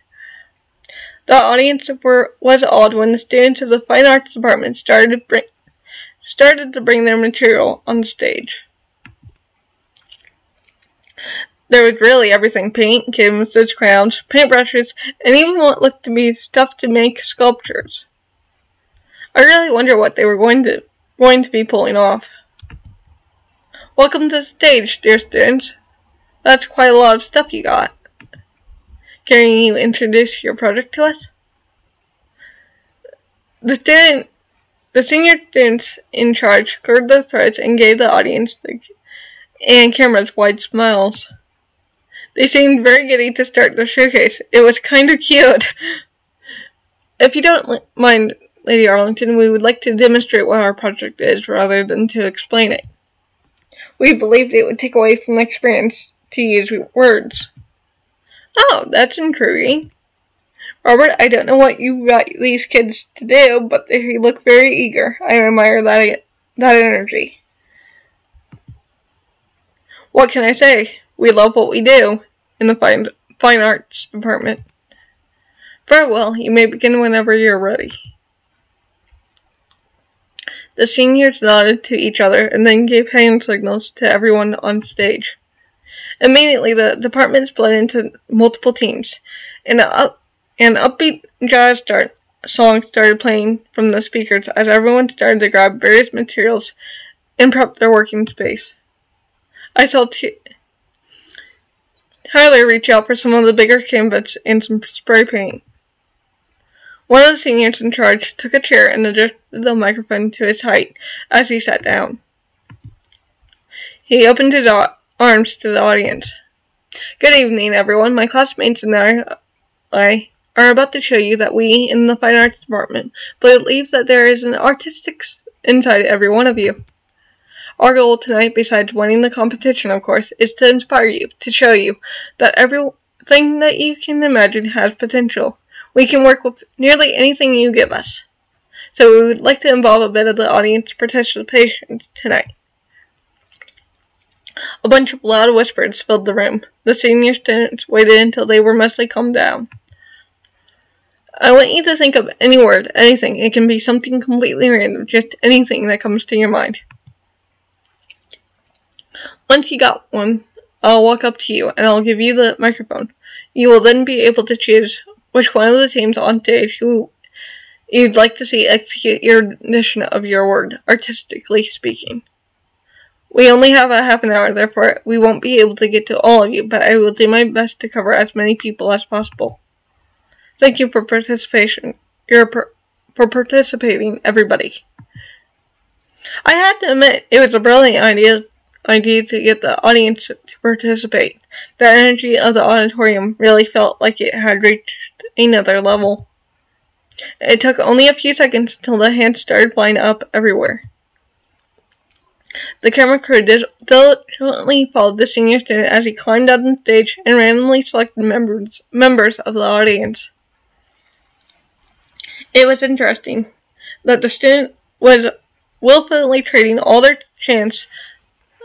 That student was willfully trading all their chance of having their art recognized for being constantly on camera for the entire duration of his showcase. It was cleverly done. I quickly realized that the competition challenge wasn't just to provide an excellent showcase of talents in a very small window of time, but also to strategically grab the audience's attention. Arlington really did put its stance in ways I didn't expect. The first words quickly came. How about ignorance for you guys in the middle? Right away, the team started quickly brainstorming and drawing loosely on the canvas. It wasn't long until they started filling it in. Meanwhile, the other words were being assigned. Nature for the ones on the left. Come on, you guys, you're making it easy for them. I got a good one. Memes. The audience laughed at the suggestion, but the team assigned took it with enthusiasm and immediately started sketching something out together. It wasn't long until the final word was announced. Love for the last team on the right. That was Tyler's team.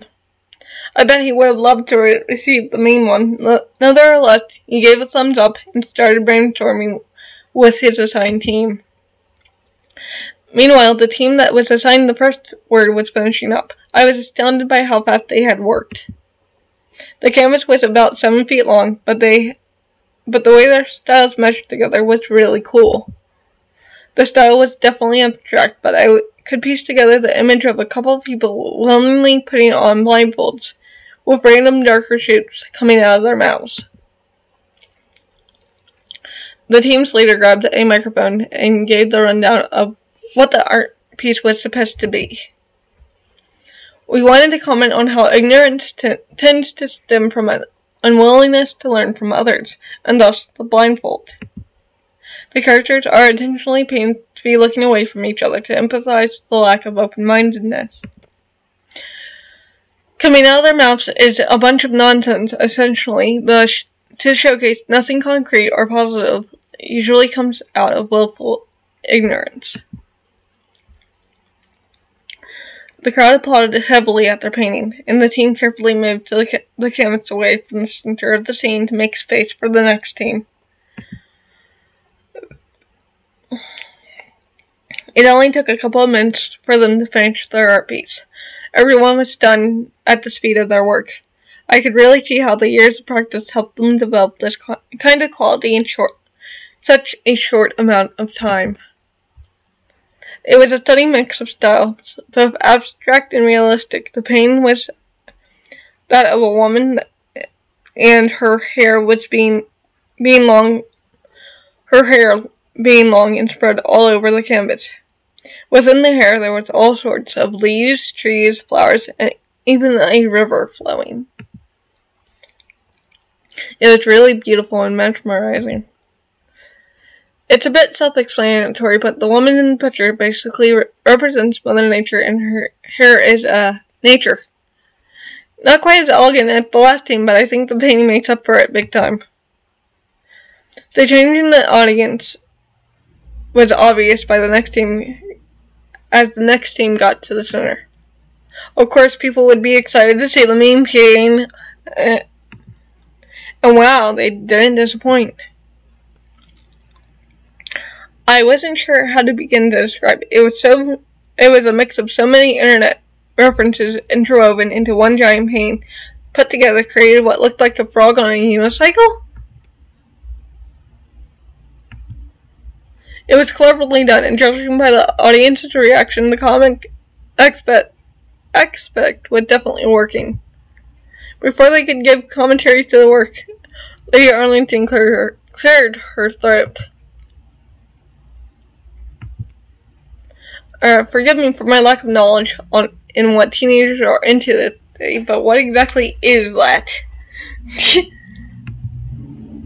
The team represented flashed a wide smile as he took the microphone and gave her a mischievous look. Lady Arlington, you know, we had to do it to him. And just like that, the door exploded into laughter, and Lady Arlington made the most confused face I had ever seen on her. Next. Are they allowed to do that? Who cares, man? They're trending on nearly every social media platform. Check it out. Axel passed his pen around in our group. Apparently, people had already started their new smash tag about the meme stunt. I didn't know if that was enough for the fine arts department to win, but it sure left an impact. After that, it was virtually impossible to have the team commenting on their art, so the focus quickly moved to the last team, Tyler's team. I was really stunned at his team's rendition of love. Instead of going with a cliché concept, Tyler's team had drawn in enormous figures in shades of reds, blues, and pink. The figures' arms connected together in a way that depicted a heart, but in an abstract way. I really liked it. It was gorgeous. We decided to play on the motion of loving yourself. The love for others is a beautiful and wonderful thing. In fact, we hesitated on a portrayal of a more romantic love for this piece. However, in our personal opinion, that loving yourself comes before anything else. In order to properly give love to another, you must learn to accept yourself and give yourself the love you deserve. And so, in this painting, the character uses their arms to connect with themselves, filling their soul with a deep appreciation and care for themselves. I couldn't help but smile at Taylor's explanation. It made me like the art piece even more. And I believe that's time. Good job, everyone. All of your pieces are beautiful. I'm very impressed with your creativity. I have to agree, it was ingenious to make each piece a collaboration between the artist and the audience. Very interactive. I like the colors.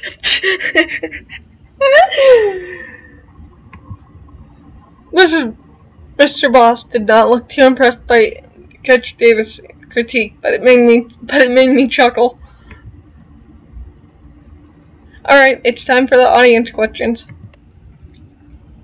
Robert, you know the drill. Of course. Okay, caller number 1, you're on the air. The Fine Arts Department received mostly questions about their artistic techniques.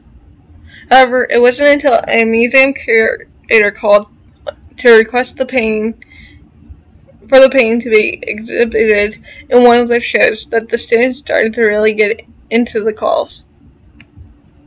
And before I knew it, the showcase was over, closing with the laughs and the excited cheers. The next department was up, and I spotted the fashion department students carrying their stuff. They began to unroll what looked like to be an enormous carpet. They had one for each of the hallways between the auditorium seat rows. The carpets were long, thick, and dark, with a dash of decorative glitter. I soon understood that they were essentially creating a catwalk. It looked really cool. Mrs. Can and Mr. Boss switched places. Mrs. Can looked like she was scanning the auditorium to make sure her students were following their plans. It took a couple of minutes for the stage to be ready, but once it did, the students on the fashion department walked up on the stage, and Lady Arlington gave them a nod. Already studying up the catwalk, huh? I'm looking forward to your fashion show. Can you tell us a little about it before we start? Certainly. The seniors in charge had carefully made some changes to their uniforms, adding accessories and cutting parts of the fabrics and replacing them with other colors. Their uniforms were gorgeous, but I couldn't help but cringe as I remembered that one piece of our uniform could easily cost $300. Our fashion show is the collaboration of designers of our department that have shown the most talent throughout the year.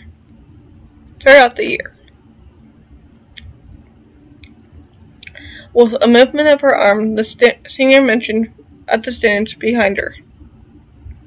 I saw Neha take a step forward along with the 4 other students. Cool. I'll get see some of Neha's designs today. She's always so secretive about the contents of her sketchbook. We're going to present you 5 outfits today, each representing a different style: vintage, urban, casual, athletic, and formal.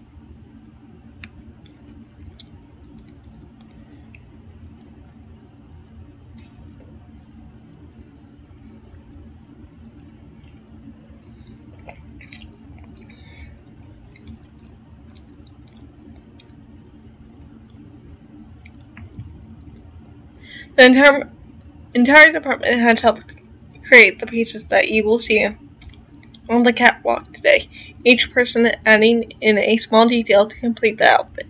We hope you will enjoy. 5 outfits in just a day is pretty impressive. You all must have worked very hard.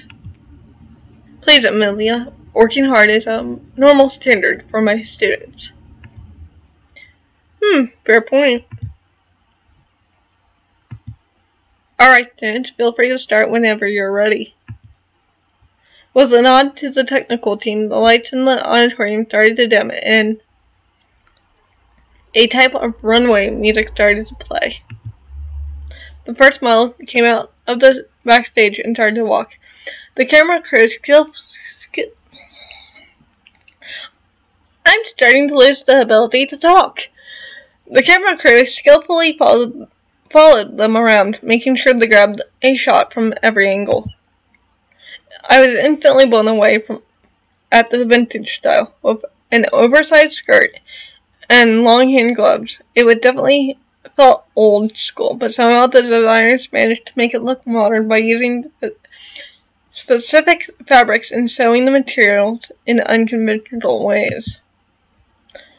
The models made their way to the hallways of the auditorium, professionally stopping on every corner they thought would be the best. I happily indulged in observing the outfits from up close. I noticed several of my classmates taking pictures with their phones, but the models held their poses and seemed completely unbothered. Up close, I could see the fashion department had not only worked on making the clothes look flawless, but the models seemed that way too. The makeup and their hair were so perfect that I felt like I was flipping through a magazine.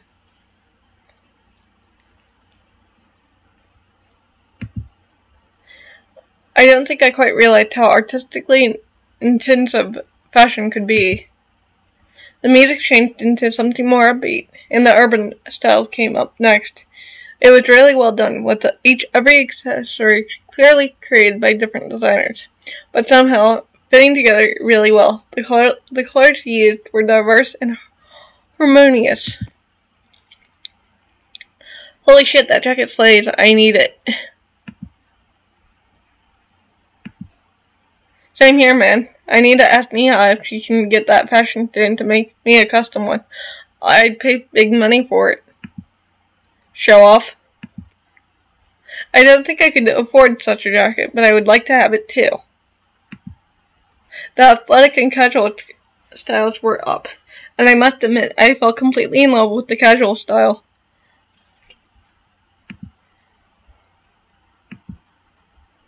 It looked very comfortable yet super cute. Whoa, that material on that shirt looks super sturdy and aerodynamic.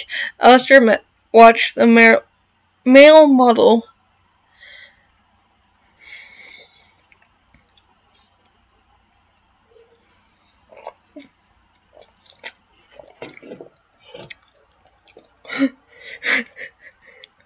athletic style with all. Want me to get it for you, Al? Come on, man. The shirt's probably worth around $500 at the minimum. I can't let you buy me that. Wait, only $500? Wait, it's only $500. No, Becky, to that hate. It's like I had the same reaction at the same time, but dude, learn the value of $1. And I love the fact that both the scholar and the author is like, dude, seriously? You're showing you're a rich brat right now. Like, we don't know what to say to that. Suddenly the music changed, and the models on the couch started to make their way back. Oh, this must be the final outfit. I wonder what it's going to be. Come to think of it, I haven't seen Carolina since the beginning of the showcase. The lighting of the auditorium suddenly changed from the upbeat yellow to a darker shade of blue. And my jaw dropped when I saw the last outfit, worn by none other than Carolina. It was a gorgeous navy blue dress, with intricate designs on the gown and some kinds of gemstones sprinkled all over. The second layer of the gown was a pure white and stretched so long that Carolina had to walk with four other models, holding the end of the gown behind her. She was also wearing what seemed to be a small diamond choker and matching earrings. The entire auditorium let out an woes and oohs. I can't believe the school even had the budget for something so fancy. Hopefully the designer in charge will get noticed or something, because wow. It's Nias. Carolina looked absolutely stunning in that dress. It was almost like it was made for her, and she knew it, unlike the other models, who stayed stoic during their walk. I could spot a very small grin on the corner of her lips. She was confident in her walk and having the time of her life.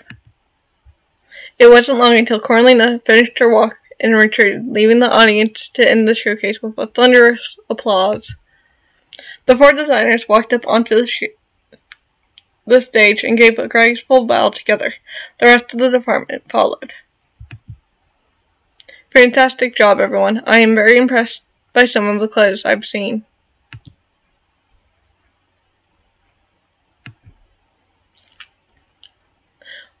Let's see what my dear colleagues have to say, Murdoch. The fabrics seem breathable and high quality.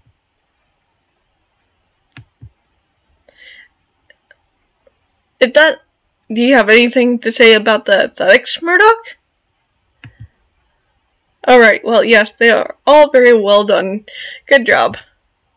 I, for one, think you all outdone yourself. The outfits were gorgeous, and the formal dress was absolutely eternal. I'd personally changed the color palette of the vintage outfit to give it a more contrasting temporary vibe, but it was beautiful nonetheless. I would tweak the choice of music of the overall showcase, but I agree, you've outdone yourselves, students. Alright, let us take audience questions. Nabila? Nabila? I'm butchering all these names, I'm sorry. Perfect. Hello, you're on the air. What is your question?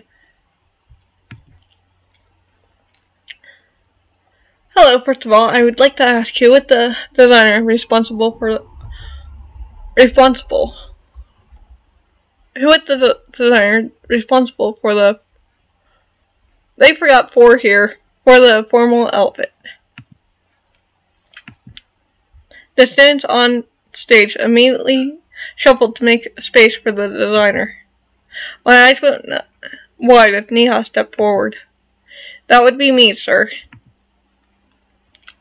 Well, I knew Neha was talented, but I never imagined she was this good. Though I really should have seen it coming, Carolina being the model and all. Well, young lady, color me impressed. It's rare to see such raw talent.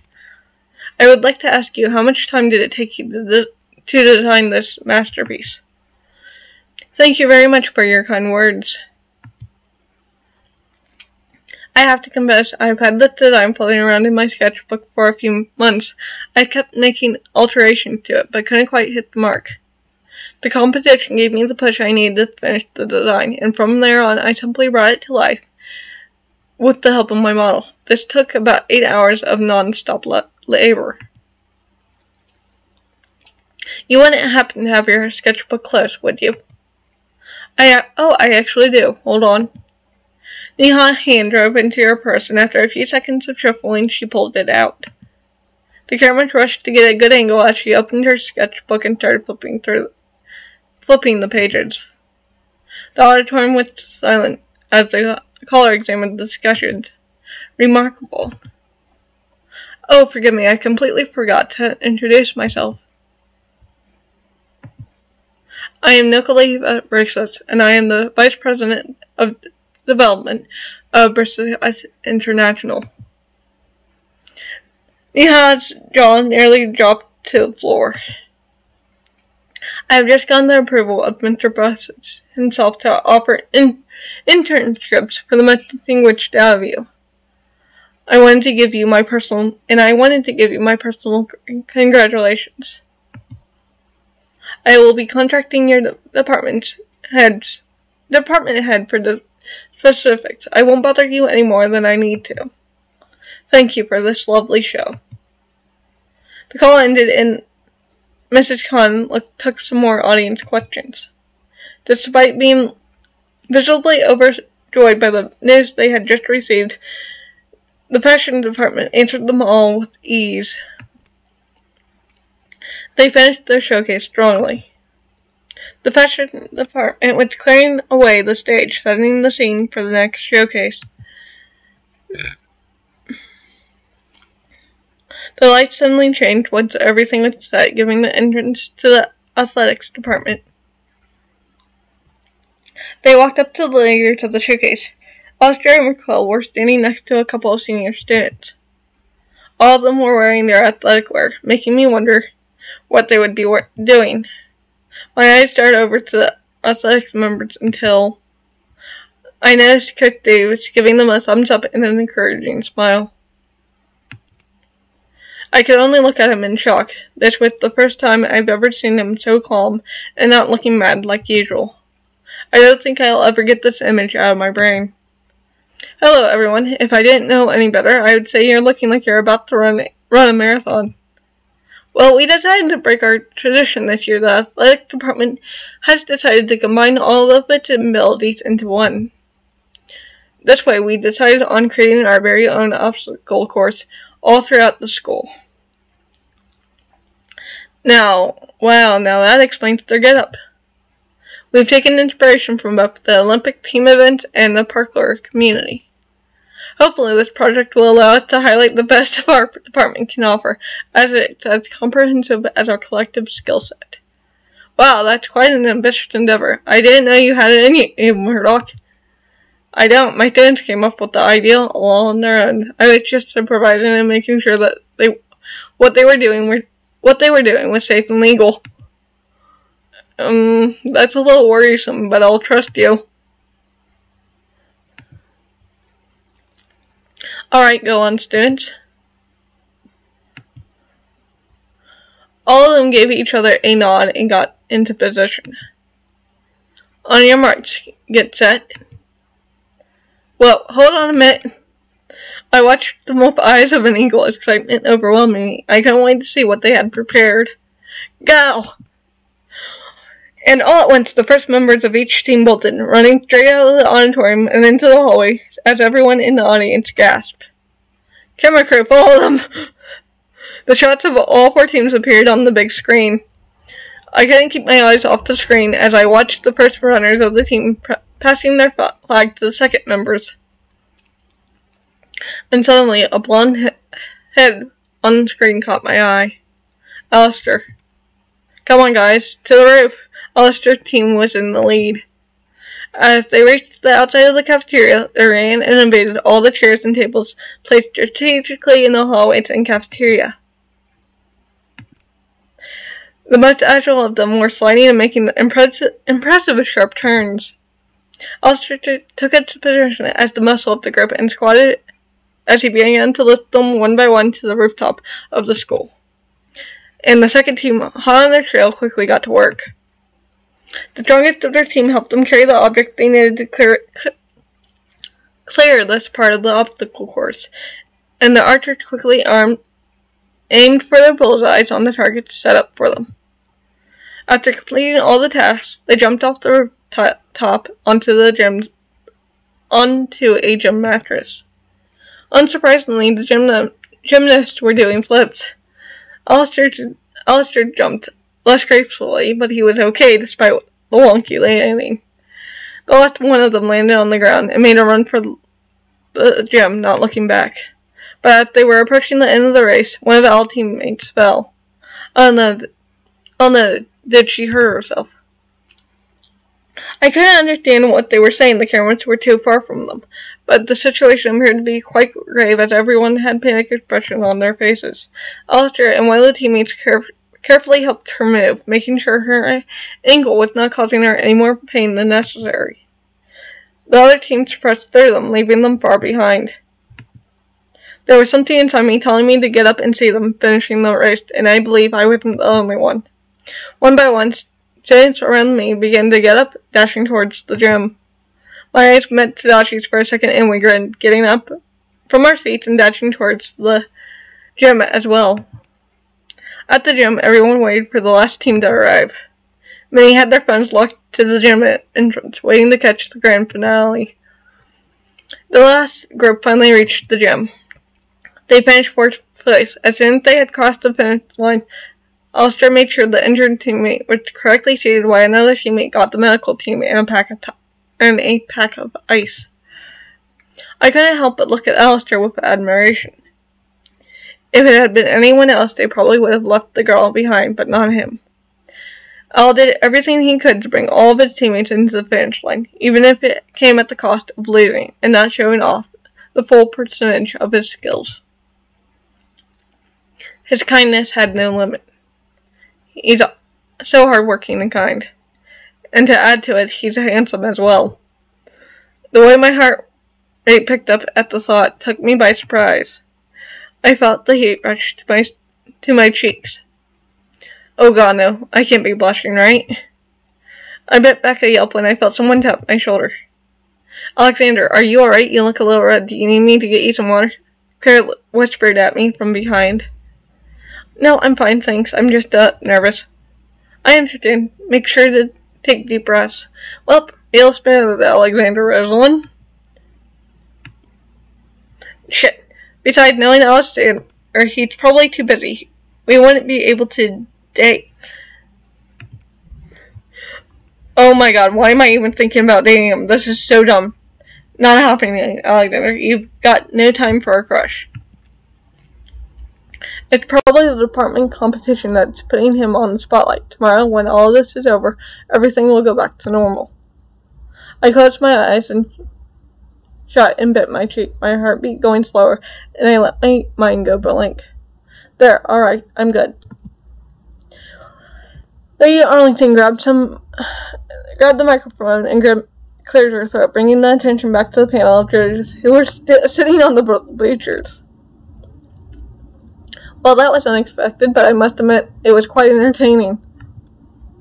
You definitely been creative with the layout of the school, and while doing so without my permission would have been grounds for detention in normal circumstances, I'm going to let it fly for now. Dr. Kim, do you have any comments on the showcase of our school's athletics? Ambitious, I like it. There's nothing more entertaining than an active performance with a touch of competitive spirit. Dance, while I deeply admire the extent of your skills and marvel at what the human body can do with proper athletic training, this was a little reckless. I enjoyed the thrill nonetheless.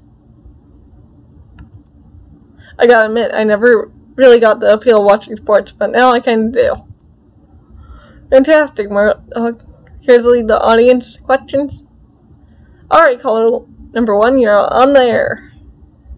That was wicked, man. I can't believe this school literally does their while mine makes us run laps around the gym like losers.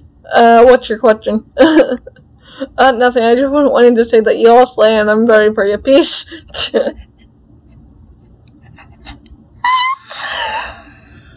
Oh, well. After getting several calls of that nature, the seniors responded to a couple of general questions about the logistics in the obstacle course. Once all the questions were answered, we all made our way back to the auditorium for the end of the competition.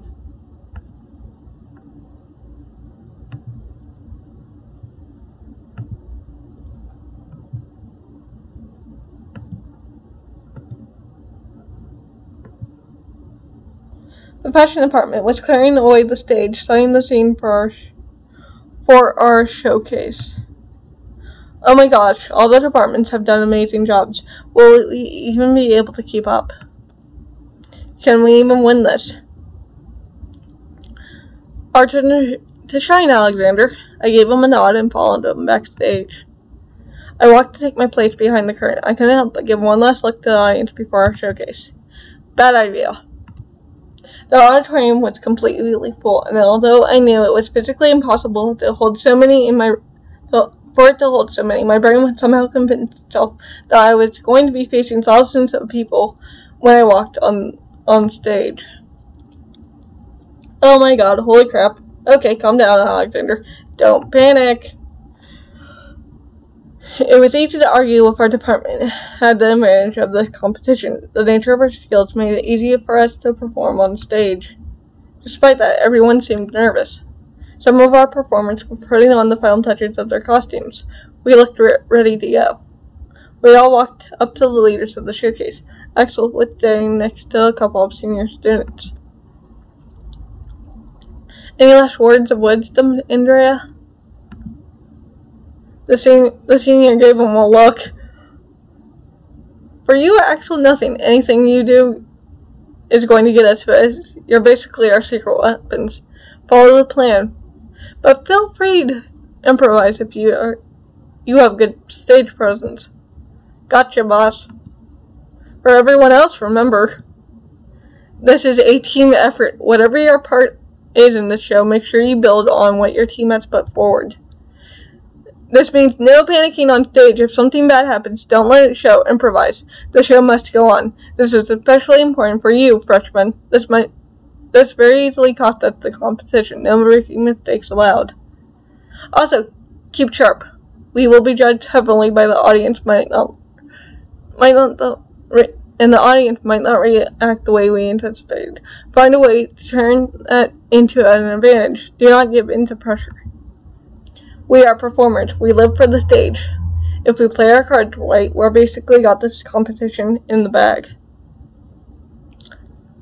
She put her fist in the middle of our circle, and we wasted no time in joining her. I believe in you. You're all amazing.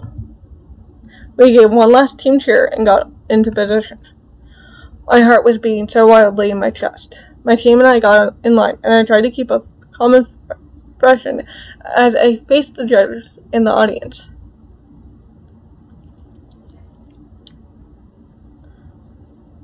Dr. Kim looked at us, confident as they stay on the front row next to the judges panel. We took positions on the stage, waiting for the signal from the judge.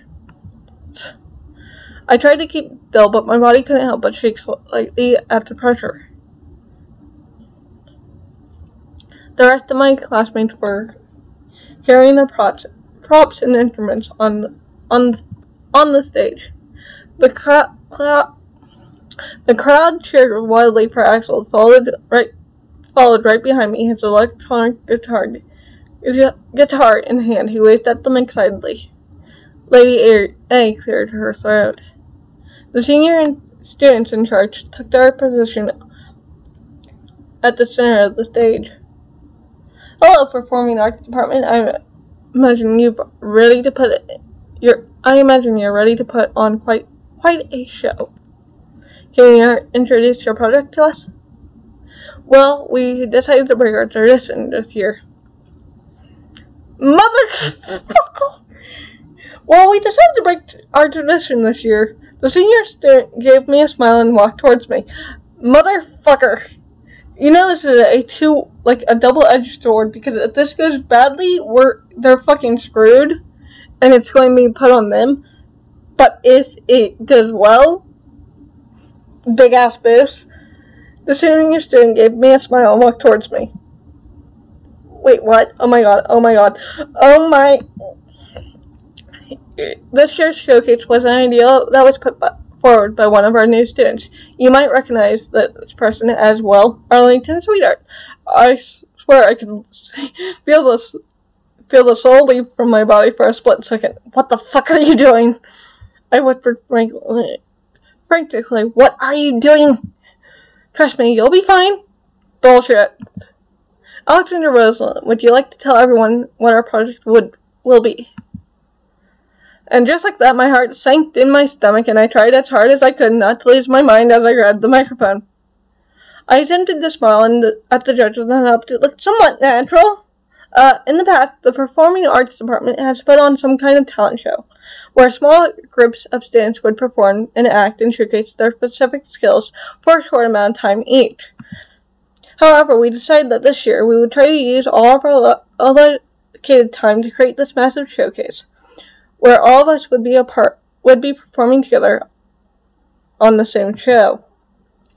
I heard loud gasps from the audience, but wasn't too sure if it was positive or negative. Hopefully, this project will allow us to highlight the best of what our department can offer, as it is as comprehensive as our collective skill set. Thank you. Oh my god, why is my voice cracking so much? I nearly dropped the mic as I handed it back to the leader of the showcase. Thank you, Alexander Roseland. You ass. I'm looking forward to seeing your results, Alex. Was this your idea? No, actually, this was voted on by my students. They've choreographed, composed, and organized the entire thing. Then it should definitely be interesting.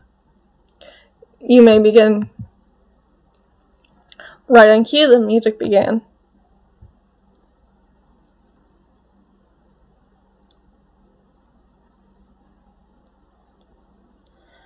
I took place on stage as one of the performers, excited to share the spotlight with my classmates. I took backstage to help with the logistics. I was excited to coordinate the show behind the scenes. Backstage, I watched with pride as my classmates performed the part of the show that I had prepared. It felt like after the stress I went through the last 2 days, this was the part of the competition I had been waiting for.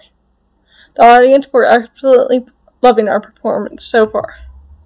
We had decided to tell a story through music and dance. The theater was an acting specialist head in charge of moving the stories forward through their characters, while the dancers and musicians provided the perfect visual audacity transitions and backgrounds.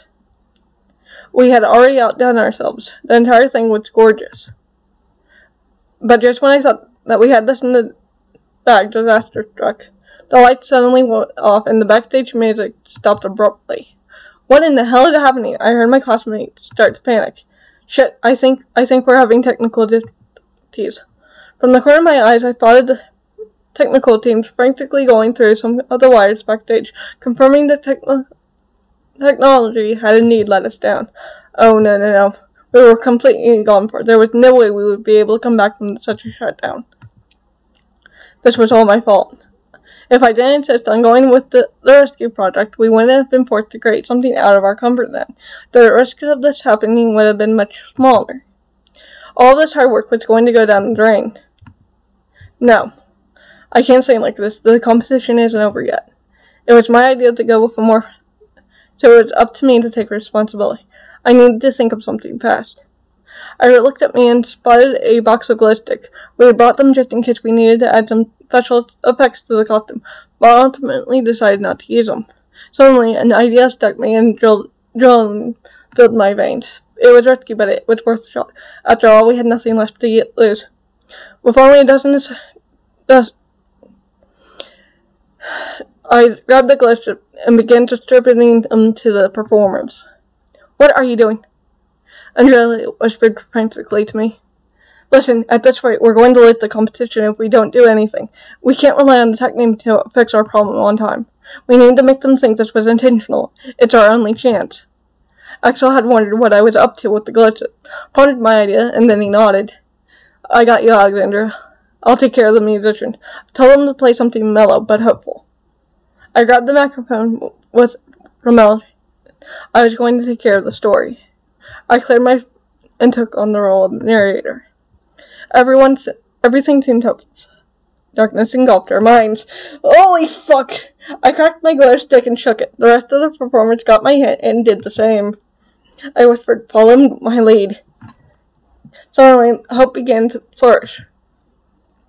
I walked across the stage, small movement of the hands, the others followed, mimicking the movement and making a wave of glowing synchronized lights in the darkness of the stage.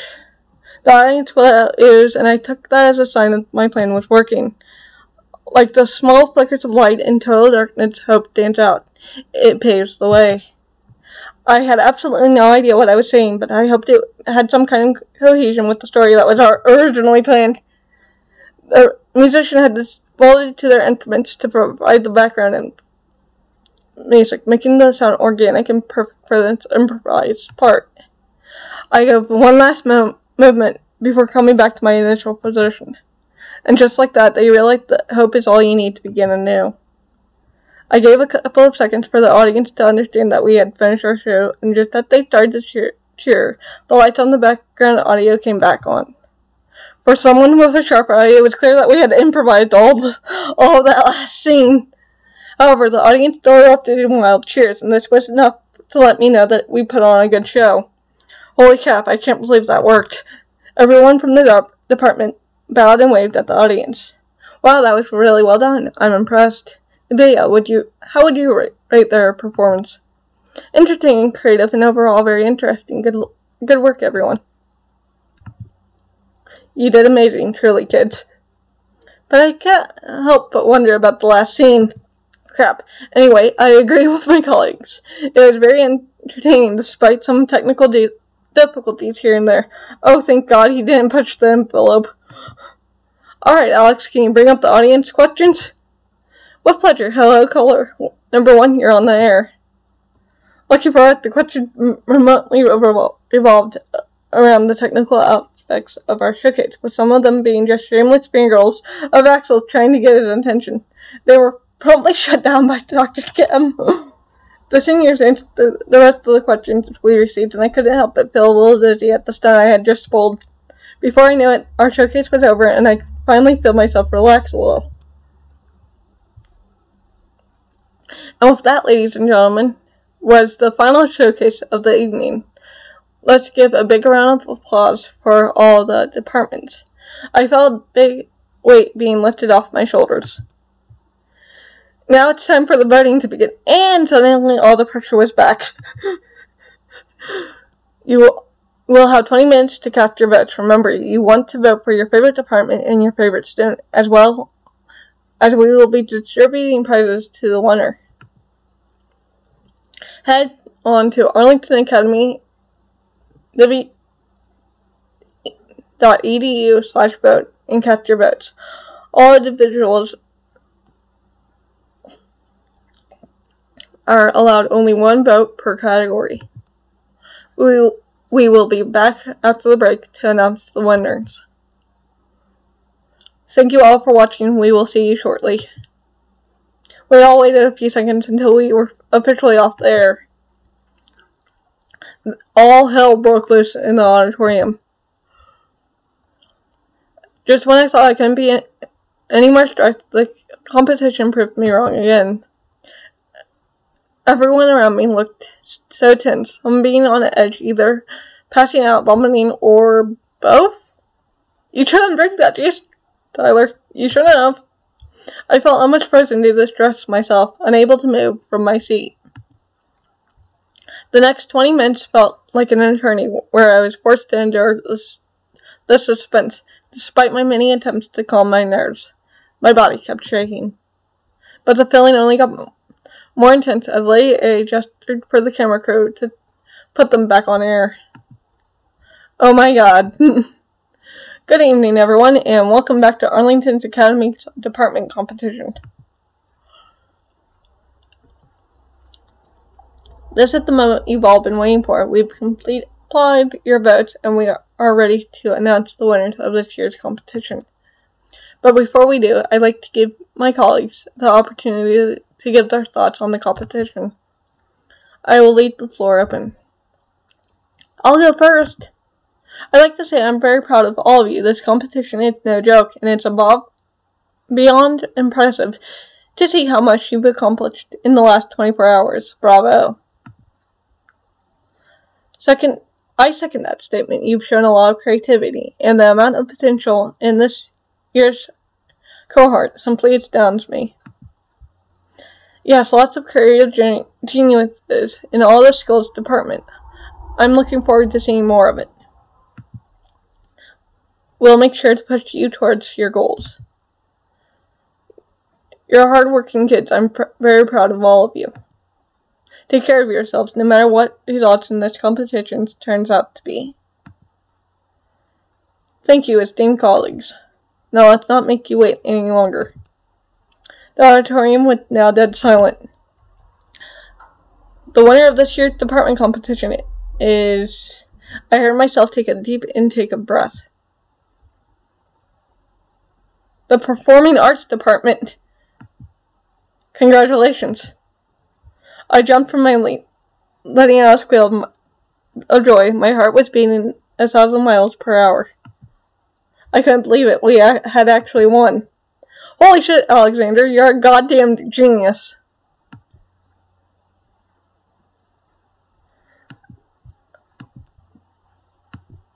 Okay, what?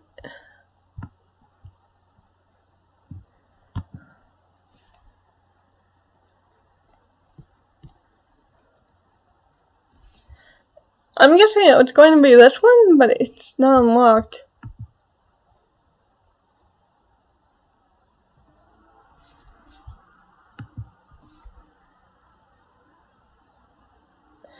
Okay, so it is...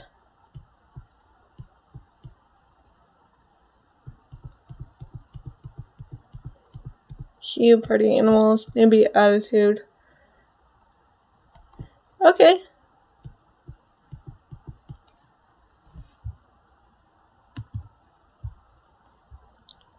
Click on the book to check it out. The members of my department surrounded me and we gave a team cheer, not caring about the cameras that were hovering over us, broadcasting all of our freakouts live. After our embrace, we followed the seniors late and walked up on stage. Lady Arlington handed us the trophy, a proud smile on her face. How the hell can you tell when she's smiling?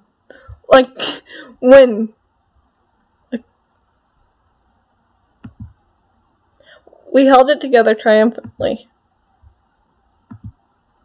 The euphoria I felt, unlike any others, it was deeply cathartic. All this hard work, the rest taken, they didn't go to waste. I felt so proud and relieved. My heart felt full and warm. From the stage, I spotted some of my friends in the audience.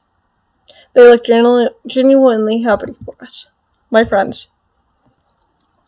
Yes, my friends. This competition has been the most stressful thing I have ever done, but it has made me bond with the people around me. Somehow, it made me feel happier than winning the competition. My department and I walked off the stage and went back to our seats. I still felt giddy. It's not over, everyone. The votes are in. Here in my hands are the winners of the individual prize. My interest was plagued, though. I was highly doubtful of making it into the top 3 anymore. The stunt I had pulled to save my department was enough to disqualify me. Oh well, it was nice while it lasted. Without further ado, here are your final top 3.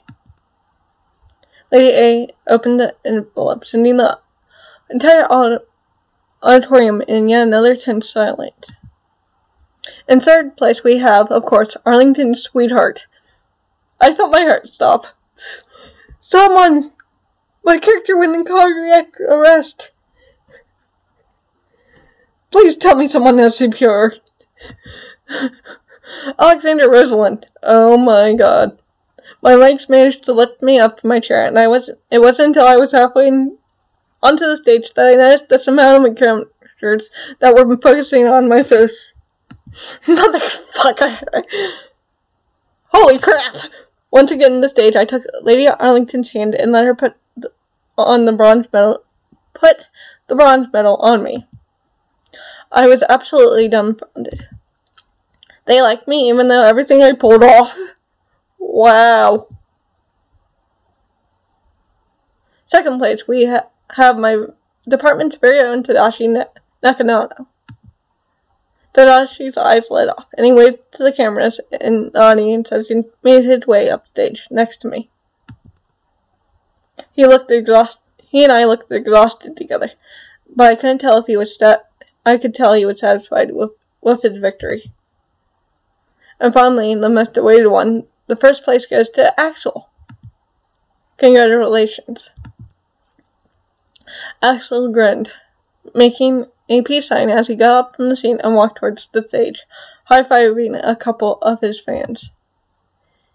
As he climbed up onto the stage, he gave me a quick wink before taking his spot. I held back my laugh and just smiled.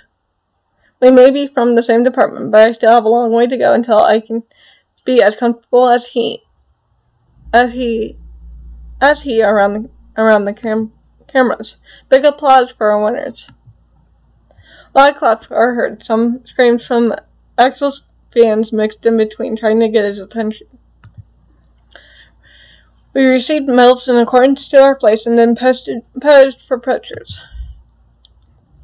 The flashes were thrown at us for a couple of minutes before we finally leave. We then climbed down the stage and got to our seats. Some of my teammates congratulated me before Lady Arlington began speaking once again. Despite the department's competition being full of high levels of stress for everyone, it's still a delight to watch everyone growing in such a short period of time, and amazed both me and my colleagues with incredible performances.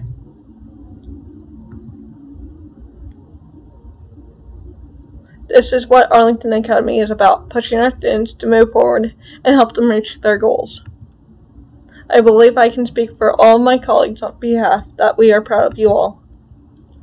And now, as we come to an end, I would like to thank the public at home for their incredible aid. We hope that you all were able to enjoy the competition just like we did. We would also like to thank the sponsorships given to our departments in order to let our students have their chance to keep following their paths, just like the amazing opportunities given to some of our students for future internships. Thank you. And with this, we come to an end. Thank you, everyone, for joining our annual department's competition and making it better and better by each year. My colleagues and I will be taking questions regarding the competition from now on. With the help of some seniors, Tadashi tells everyone to slowly get up and walk towards the auditorium entrance. I follow everyone, and once I'm outside the auditorium, reality finally hits me. It's over. I pinch my cheek, still not believing that the competition was over. Ouch, okay. It's real. It's really over. I couldn't help myself from taking a deep breath as I began to relax. My body felt like jelly, the stress from the competition finally going away. This was insane. Suddenly, someone bumped against me. Oops, sorry, Alexander Roslin. It's fine, don't worry about it. The student apologized again and ran towards their friends. As I looked around, I noticed students gathering around the hallway with their friends to celebrate the end of the competition. I'm amazed at how everyone else still has enough energy to celebrate.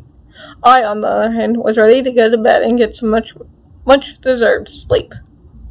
I think I have everything with me. I open my backpack to check if everything is there, only to notice my phone is missing. Again? Why? Why? Where did I drop it this time? I reminisce through my memories, trying to remember when was the last time I saw it. Oh, right. I had it with me during lunch. I think it might have forgotten it at the cafeteria.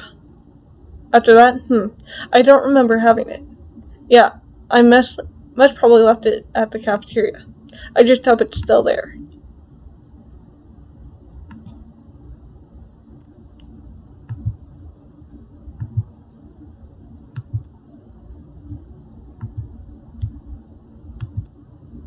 Alright, I hope it's still here. I went back to the table where I last sat during lunch, but it wasn't there. I started looking under every table and chair. Somehow my phone had completely disappeared. Where is it? Looking for something? Alistair, he handed me my phone. Thank you, I thought I was losing my mind searching for that thing. You're the best. Whoa, is it me or is Alistair looking a little red suddenly? It's probably the lighting. The sun's about to set. So, what are you doing here? Don't you want to join the others in celebrating the end of the competition? No, I've had enough of the competition. I didn't peg you as the anti-social. Oh, no, that's not what I meant. I just... It's a lot, you know? I gave him an understanding nod. Yeah. Pretty crazy how you pulled that stunt on stage, though. I don't think I did anything particularly grand. I just tried my best to help out. I can't let everybody's hard work go to waste just because of a small mistake. Though, for all I know, I could have made the situation even worse. I doubt that. You were able to improvise really well up there. It was really impressive, with the audience being really big and all.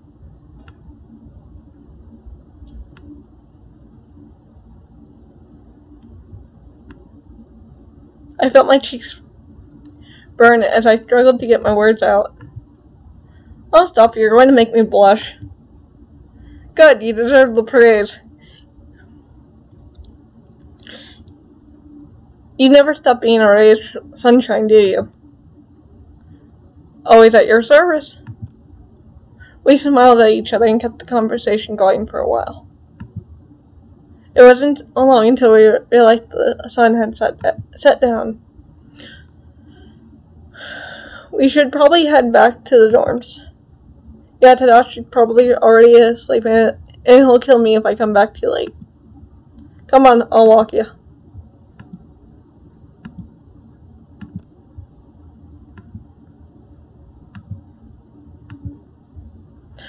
Why do I suddenly feel so nervous? God, I don't even know what to say. We were having such a good time together. I don't want it to end. Come on, Dr. Rosalind, think of something. Hey, wanna come in? We can keep chatting if you want. It seemed to relax you. You're sweet, but I really think I should hit the sack. Morning classes may be cancelled, but morning practice ain't. Well, I'm not going to hold you back any longer. Thanks for hanging out with me. Alistair gave me a warm smile before walking back to his dorm. Before closing his door, he looked back at me. Congrats again for winning third place, Alexander. I know you'd make it. And with one last grin, he closed the door. My dorm.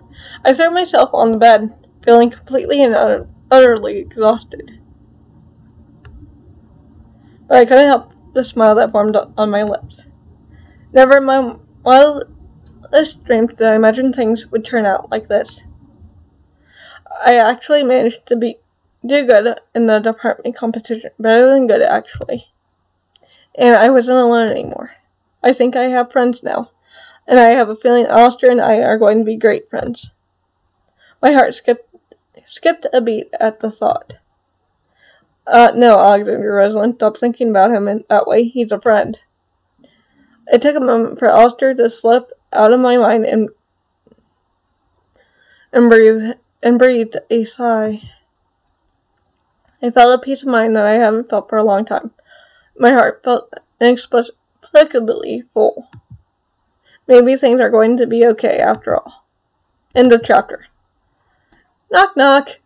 Who could be knocking this late? A little irritated, I opened the door. Hey, Serena.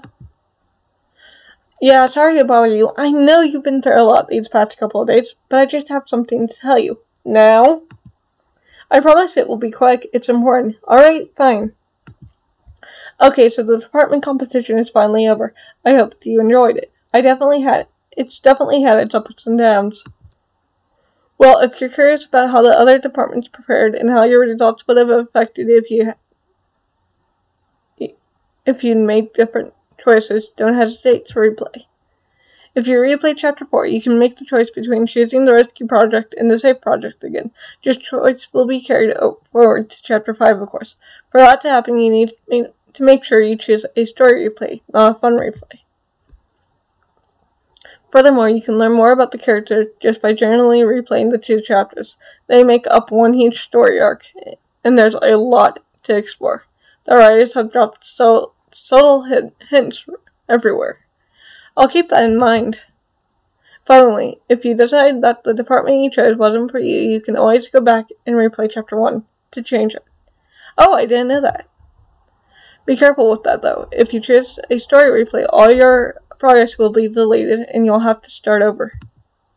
But if you choose a fun replay, you'll get to change your department and then proceed with the story as if nothing happened. So here's my recommendation. If you want to change your department and replay the department competition arc, replay Chapter 4 as a fun replay, and then replay Chapter 0 as a fun replay, and then replay Chapter 0 as a story replay. Was that clear, or do you need me to repeat? That was clear. Thanks for the info. Perfect. That's all I wanted to say. Please get some rest. Tomorrow is a new day. I'll be here if you need anything. Thanks, Serena. Alright, now it's actually the end of the chapter. See you in Chapter 6. Real end of the chapter.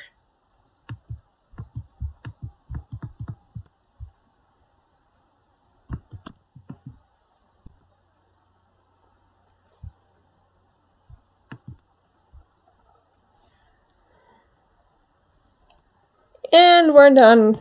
For some odd reason, when you click the last thing, it won't go through. Don't ask me why. I don't know. But I enjoyed these. Like, if they, do the same quality for, all the other arcs, I will love this so much more. Because B-Move has started, when it came to My Kingdom Love, it's like they did this one big arc, and then everything else was it's second nature. But this is Wow. It's like, this game, it's like there are only 5 chapters in it, and I can already see the replayability. This is Geeky Dragons telling you all good night.